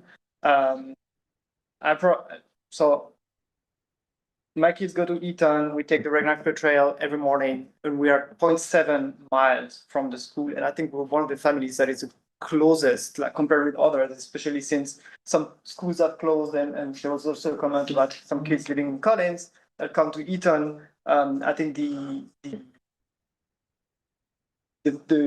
criteria for the distance to school, I think, are not as I would say relevant, and I think that should be increased.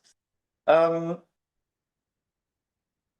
thing that I would like to make sure that it's taken for the record in terms of negative comments, and we've seen a lot of emotions in the comments. I can give you an example. I put a comment about an intersection between Blaney and Homestead Road. Very dangerous for bikes. And I just put a comment saying, this is dangerous. This should be fixed. And I got at least 20 dislikes. And I didn't say, I need a bike lane here. I don't want to. I just said, this has to be fixed. And I still get 20 dislikes. So I'm not sure exactly what the motivation for these type of things are. I think the positive things, people in general, when they like something, they will mark it. They have marked it on the plan. But I think that the dislikes have to be taken with a little bit of a grain of salt, because I think there were a lot of emotions. It was not even like solutioning, it was just a suggestion of these things is dangerous. So I think some comments can be taken with a grain of salt. The last thing that I have is regarding this, also one of the public comments that were made regarding the balance, the potential need for reduction of parking removal. I think the public comment said it very well. This goes completely contrary to the Vision Zero plan that was adopted by unanimously by City Council. Mayor Chow voted for it, and Vice Mayor Moore also voted for it. And so that would be a little bit surprising to see a change of heart by saying, well, voted for that last year, but oh, you know what, we're going to change completely. And the criteria that we see are success, which means prioritization of safety, are then reversed completely to, oh, but we want to make sure that cars can ride well. I think I would agree absolutely with Commissioner Wolf when he says this should be taken project by project and let the people comment if they want to at the commission and at City Council. But as far as the plan, active transportation plan is concerned, it is a bit surprising to see that the cars and the removal of lane reductions or parking removal, which are very hypothetical, are kind of taken into account in the plan. Thank you, Commissioner. Yeah, I have a couple of comments. You said 60% of serious, 60% of injuries of serious or fatal crashes involve walking and biking. That's correct. So, were there any fatal injuries? I mean, fatality means, I'm assuming, the person deceased or not, right? So, were there any, and when was it, and how many? So that statistic comes directly from the Vision Zero action plan. So the analysis conducted within the Vision Zero action plan is what we drew from for that analysis and that statistic. And that the Vision Zero action plan, the high injury network that they established, was what we drew from when developing our project recommendation. Yes, no, I understand the high injury part. Okay, yes. But the fatal part is what I'm focused on, right? So is the word fatal used there, for to add weight, or no, was it truly a data? Oh, fatal, yes.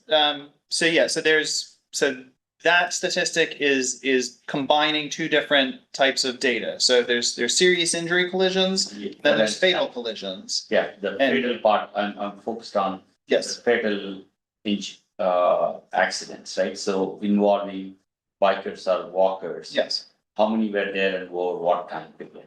So between 2018 to 2024, there were 10 fatalities. In 10 out of 10, 8 to include 8 of the fatalities were either pedestrians or bicyclists. In Cupertino, In Cupertino. where can I find that data? It's in the collision dashboard. Thank you. So, on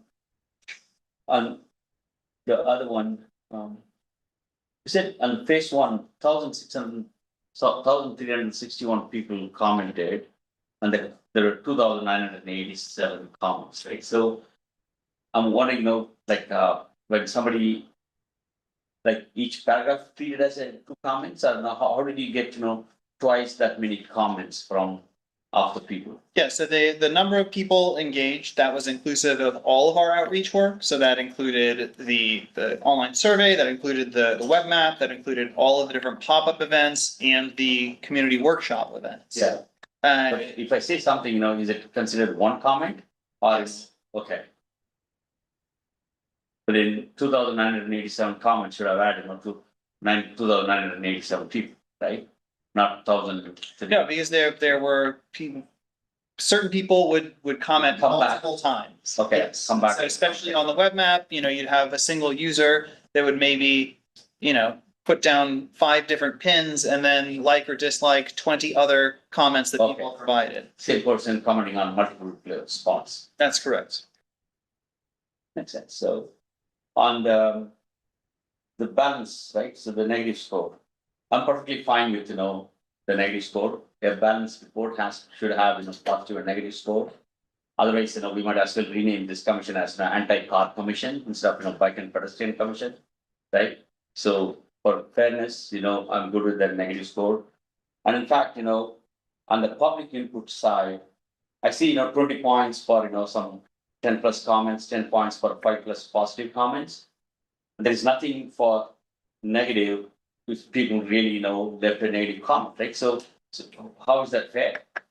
Because if we are really valuing, feedback and public input, we should treat, both of them equally.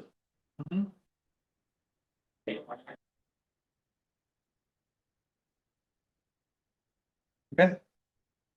It seems like, geared towards, we will take positive comments and we get points, negative comments we are going to ignore.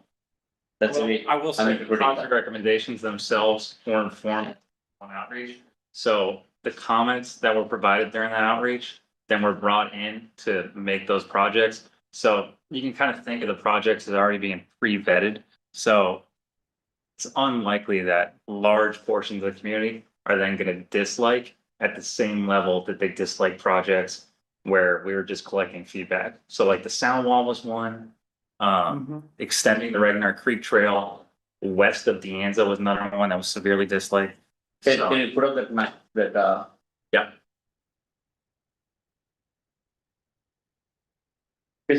See, I know some people think themselves as, like Steve Jobs, and they kind of, we need to do this because people don't know what they want. We know better. I'm not Steve Jobs. I'm here to do what people want, what the city wants, right? At the end of the day, we are here to serve the community, right? And so I look at things, from that lens. So there are quite a few negative bubbles out there. So I understand, that big red circle, the sound wall thing. But what's our, reaction to a whole bunch of other red dots that we see? And if you're going to ignore those, then what's the point of this survey and allocating weightages?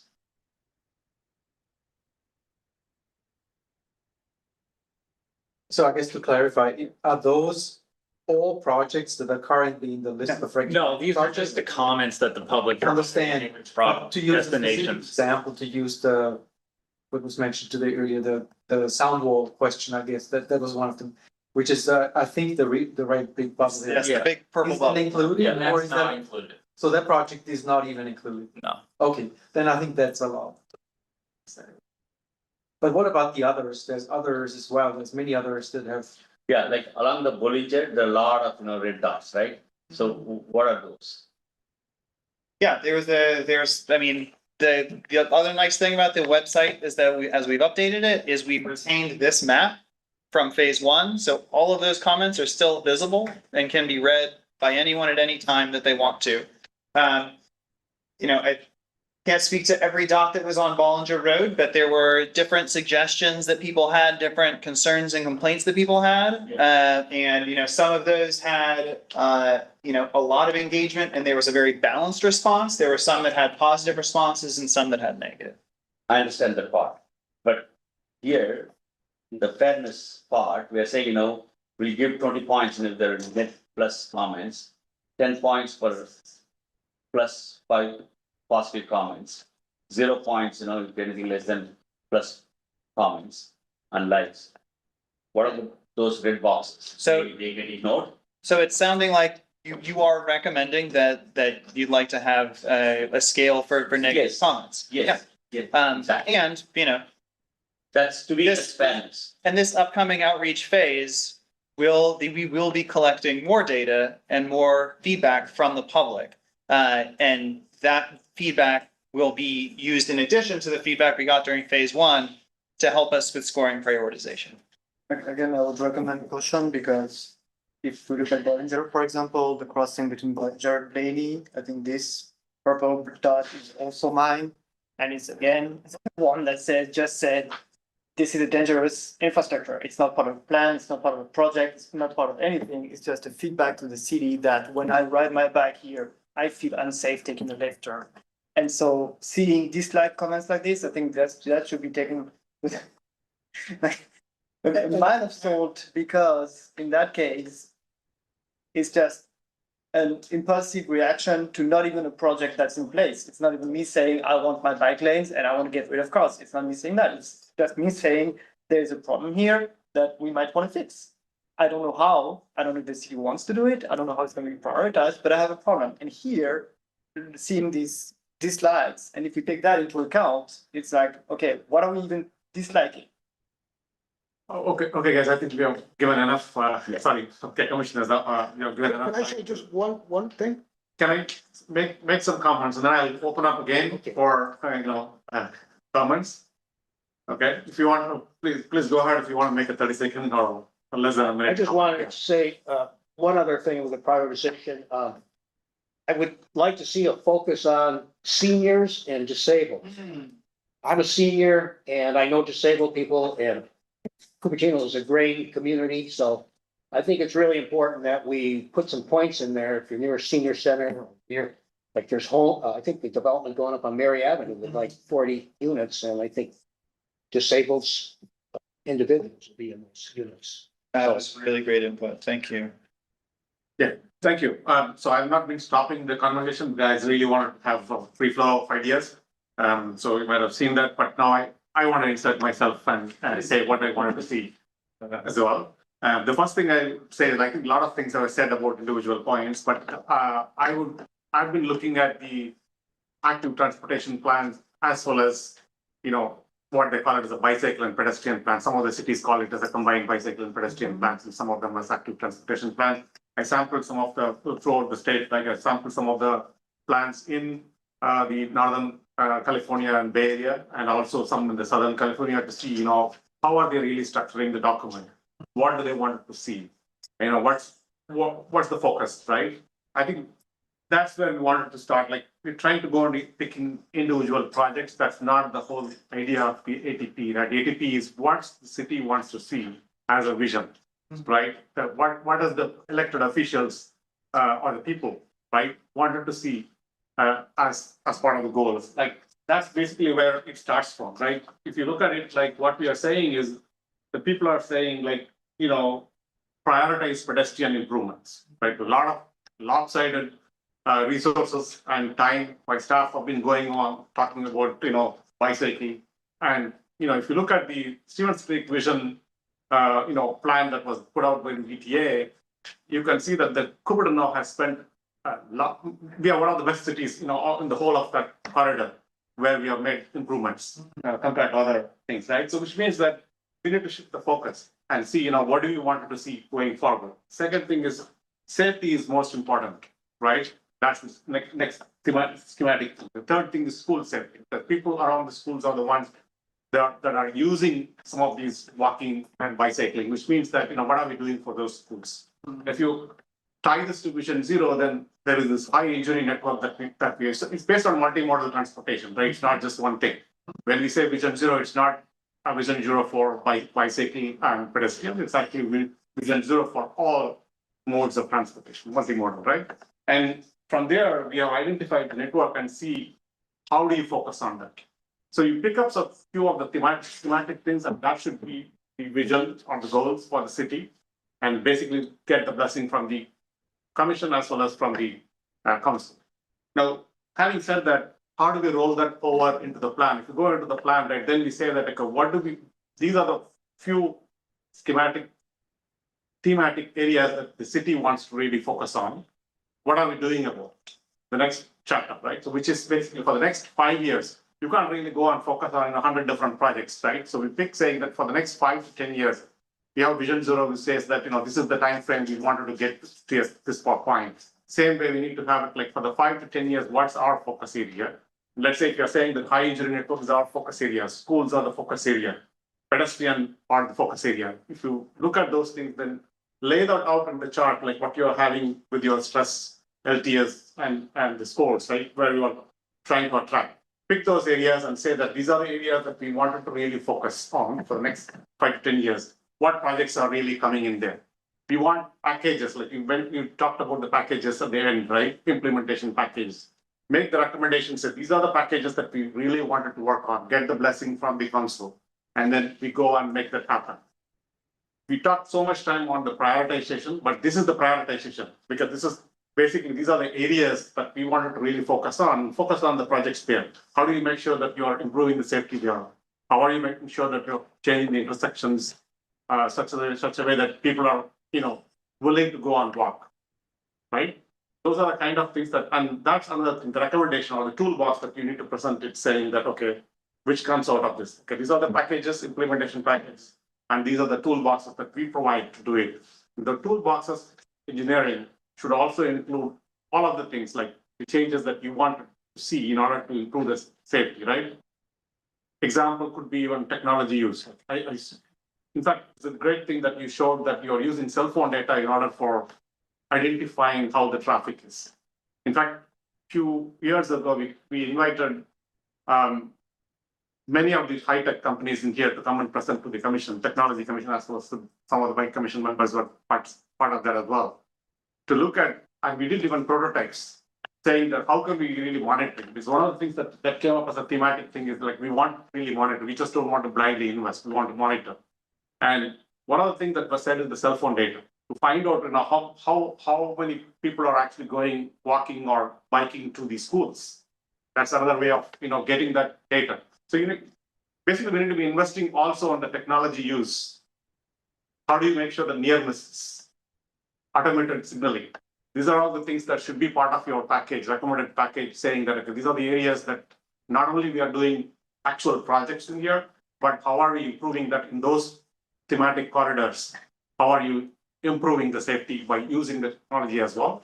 Compared to when we did the proof of concept a few years ago, technology has improved a lot. Now AI is available and some of the things that at that time also AI were being used, but now the technology has really exponentially improved, which means that we have a lot more data and a lot more,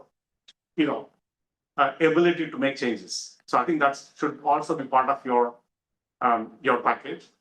Then it comes to individual projects within the zones, thematic zones, for your high injury corridor zones or school zones, pedestrian improvement zones like that, right?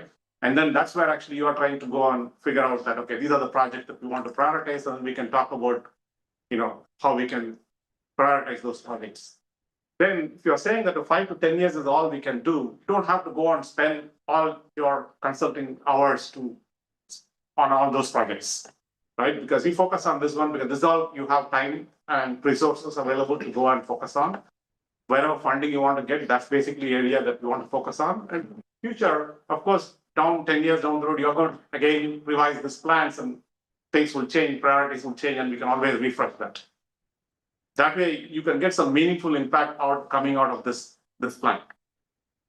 Right? I mean, this is what I would say, like, you have to think about how do you structure this document? How do you make this input?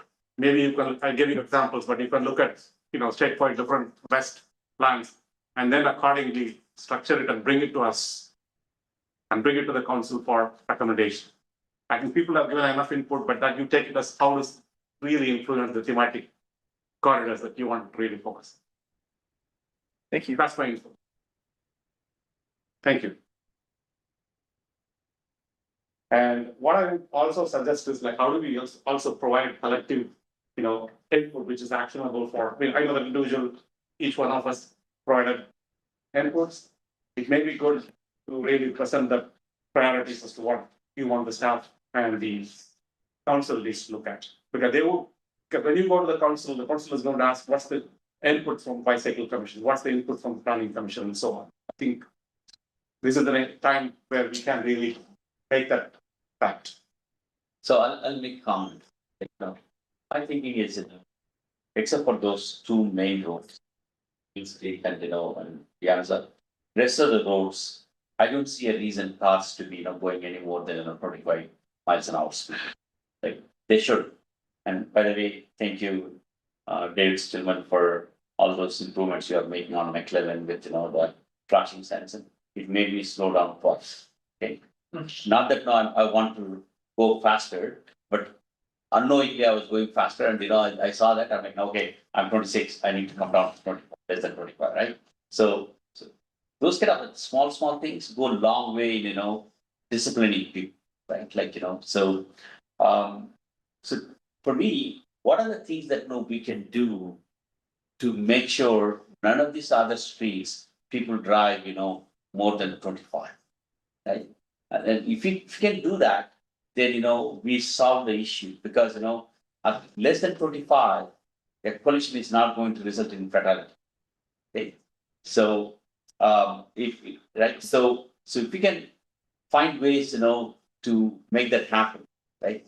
The control speed less than 25 on all streets except those two main corridors. I think that is our pathway to no Vision Zero. Thank you. Okay, maybe I think we should bring up. So it's up to you, Chair. I don't need a motion necessarily. And we've heard a lot of feedback from the commissioners, from the public, and we've been noting it all down. And this is enough for us to move forward with the plan. However, at your discretion, you can forward a motion for the. Is there a session plan, David, where we take all this data, take the prioritization, and then look at the project specifically, or is that not planned?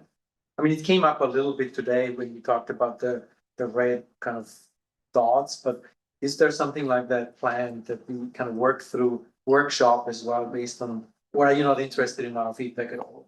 Yes, we will be, as Chris mentioned in his presentation, there will be a lot of outreach coming up during phase 2, where we will be looking for feedback on all portions of the projects, but the recommendation list as well. It was too much to get into you saw the.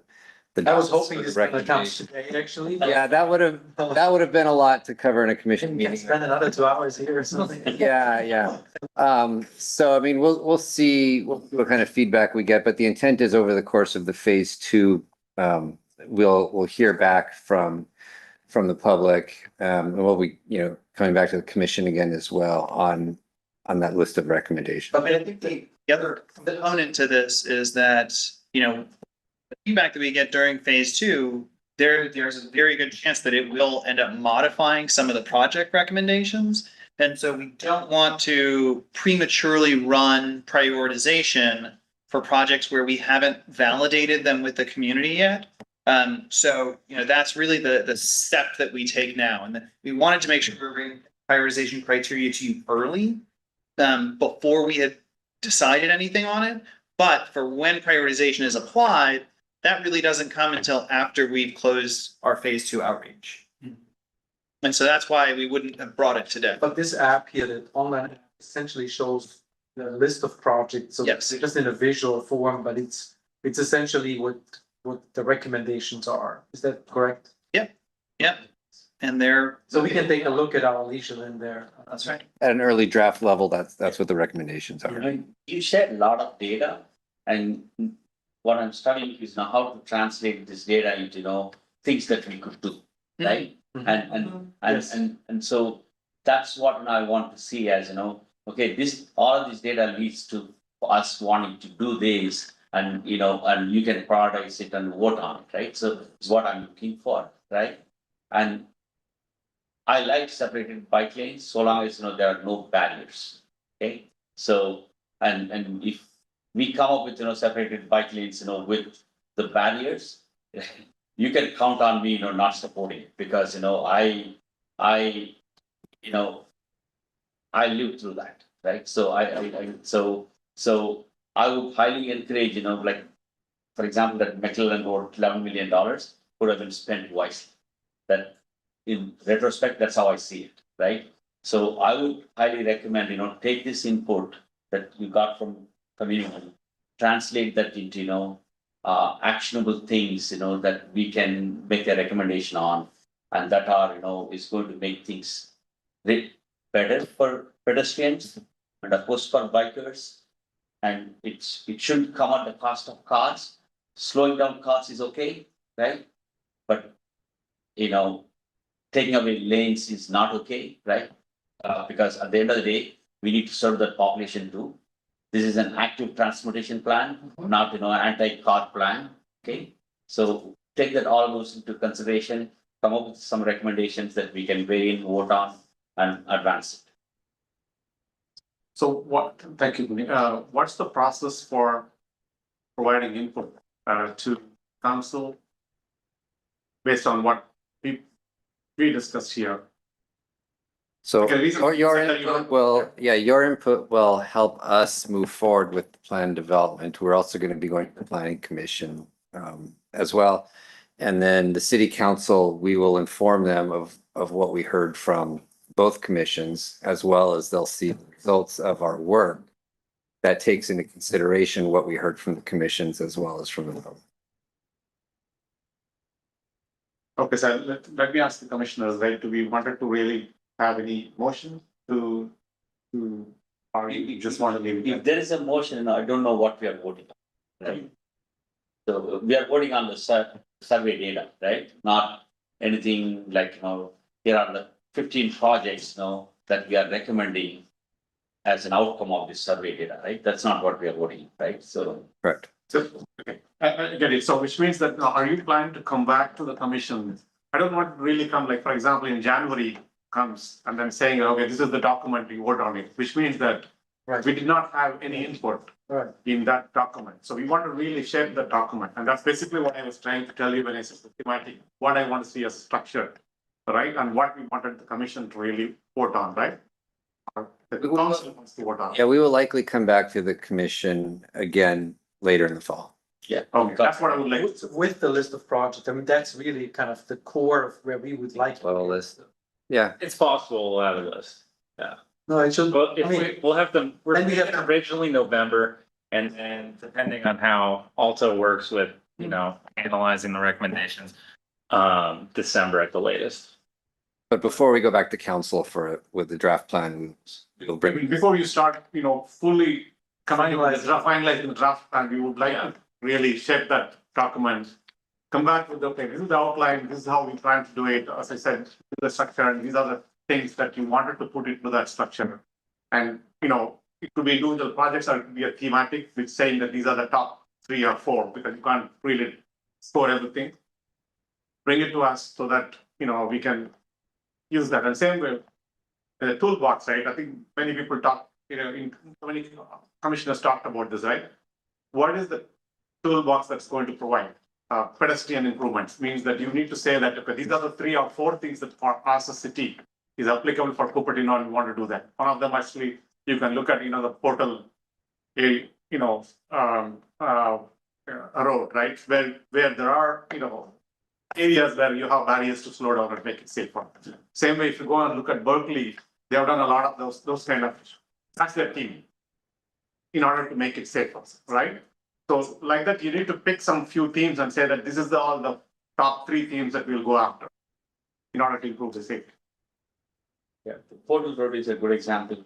Yanis Port, right next to Kennedy, go on that road.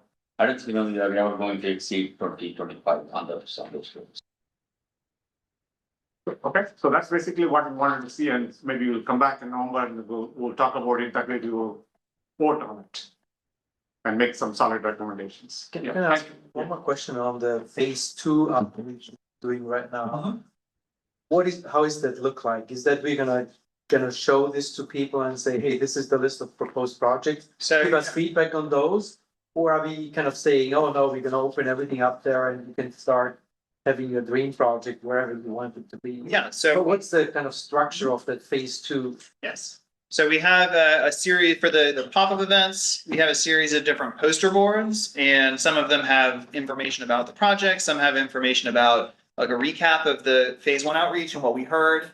There's a few boards that talk about the analysis that we did. And then there's going to be 2 separate boards. One has a map of all of the pedestrian recommendations. One has a map of all of the bicycle recommendations. And we'll have some other boards that have what we call visual glossary that have visual examples of what each of those proposed recommendations look like. And people then can provide direct input on the recommendations themselves, but then there's also prompts for them to say like, oh, if something's missing, like write it on a sticky note, put it on the board, draw an arrow to it. So, we are taking input on, what else people would want to see, not just what we've proposed.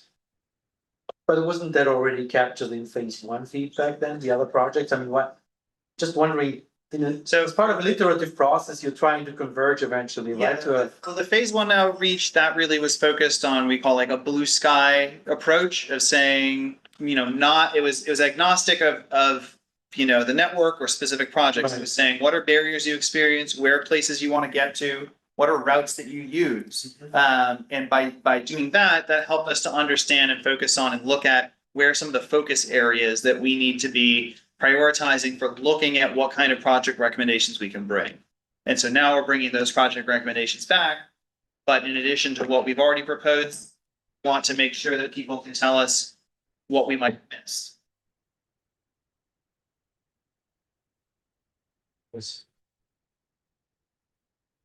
All right, any other questions or comments? I think you heard from us, and thank you so much for working on this Thank you. project. A lot of good data. Thank you. Yeah, it's a lot of fun. This is a fun project. All right.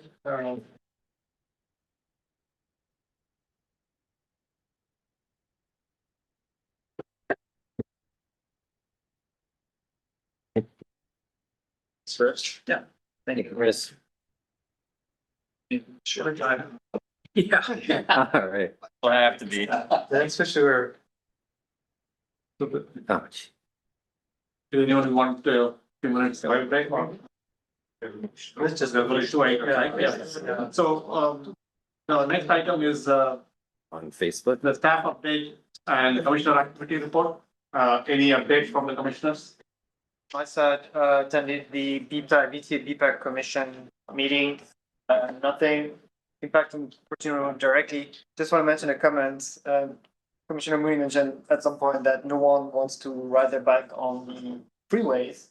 I can tell you that specific people want to ride their bike on expressways. And we have public comments of people coming every month saying that they want to protect their right to ride their bike on expressways. But that's just. No, I recommend Putil all the time. Okay, maybe then. Because Putil is a wide, good road, but, right? So. Okay, that's all, okay. Or any other updates? I have a video to share at the request of the clerk's office regarding CERT training So, if everybody would give their attention to the video, please. The volume. Okay.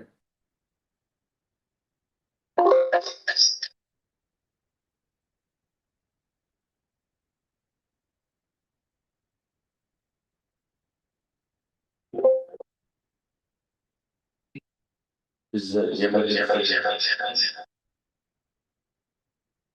My volume gets here. This volume gets messed up.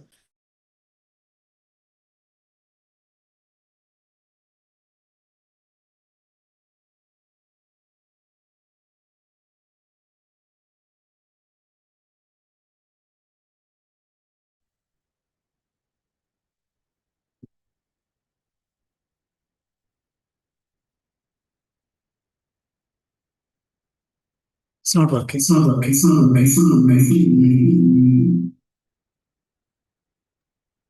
The audio is Okay, well, I will send it out today. Thank you. Thank you. Okay. Thank you, David. Any other update? David? Yes. Okay. All right, so with that, then, we can close that, agenda item, and the next one is the future agenda setting. You want to share the agenda items? So any other inputs? As I see that, active transportation plan, August and November, yeah, August to done, so November. And then use data. Yeah, this is something that we would like the staff to really, come up with some ideas, like they use data for the recent infrastructure projects, maybe whenever next month, September, if you can, that'll be good. And Vision Zero next step, that's planned for October, okay? I mean, we are requested for forming a task force, so. And then any other?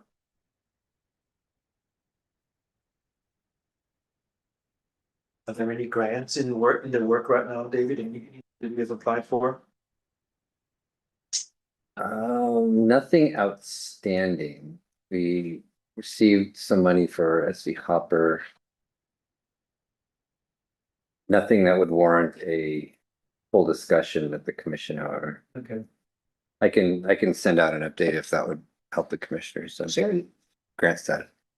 update on the Tammy and Evan trail? I mean, Indian Trail. Chad, is there sufficient progress? We're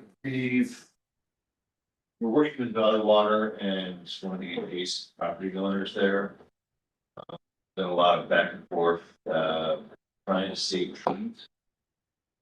Valley Water's standard requirements, resulting in either doubling of the project cost or removal of 150 trees. So we went through very extensive engineering and investigation efforts. Come up with a plan that keeps the cost about the same. It only loses about 15 to 20 trees. The property owner where the trees are located is on board with that concept and that was appropriate by the water. That was not easy task.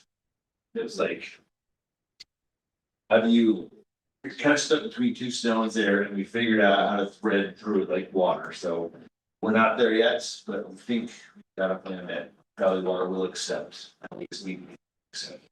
And which segment of the trail is that affecting?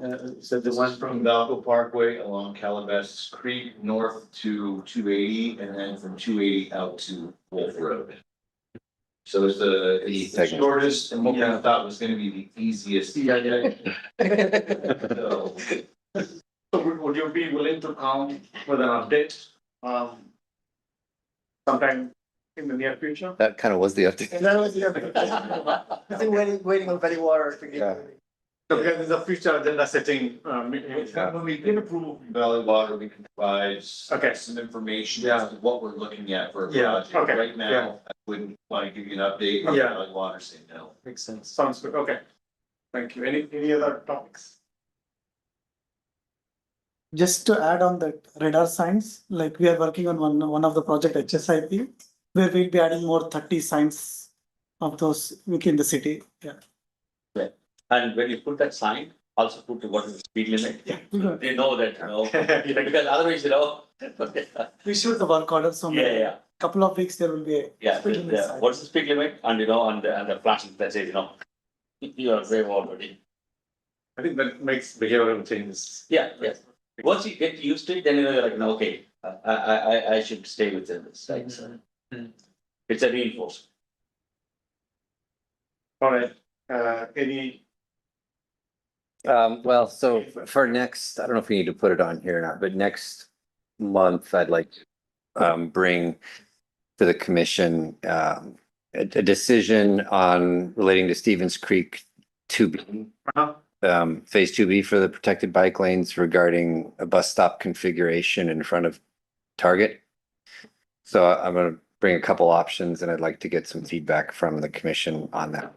going to this, right, but So we can write that down if you like. Sure. So just put, it's in the top. yeah, it's actually, it looks like it's already there. Oh, it's already. there. Although it's not so much a staff update as a specific review. It's under project, it's the bottom of the screen. Yeah, right. Signal. Separate data. Yeah, it's the first one on the projects, yeah. Maybe you can say that it's September. So just say bus stop review or something.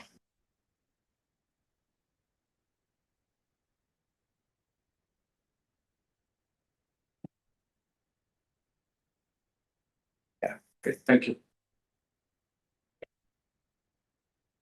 All right, if it's done, then we are done with the future agenda settings and we have come to the end of the agenda items. So the time now is 9:17 and the meeting is adjourned. Thank you. Thank you. Thank you.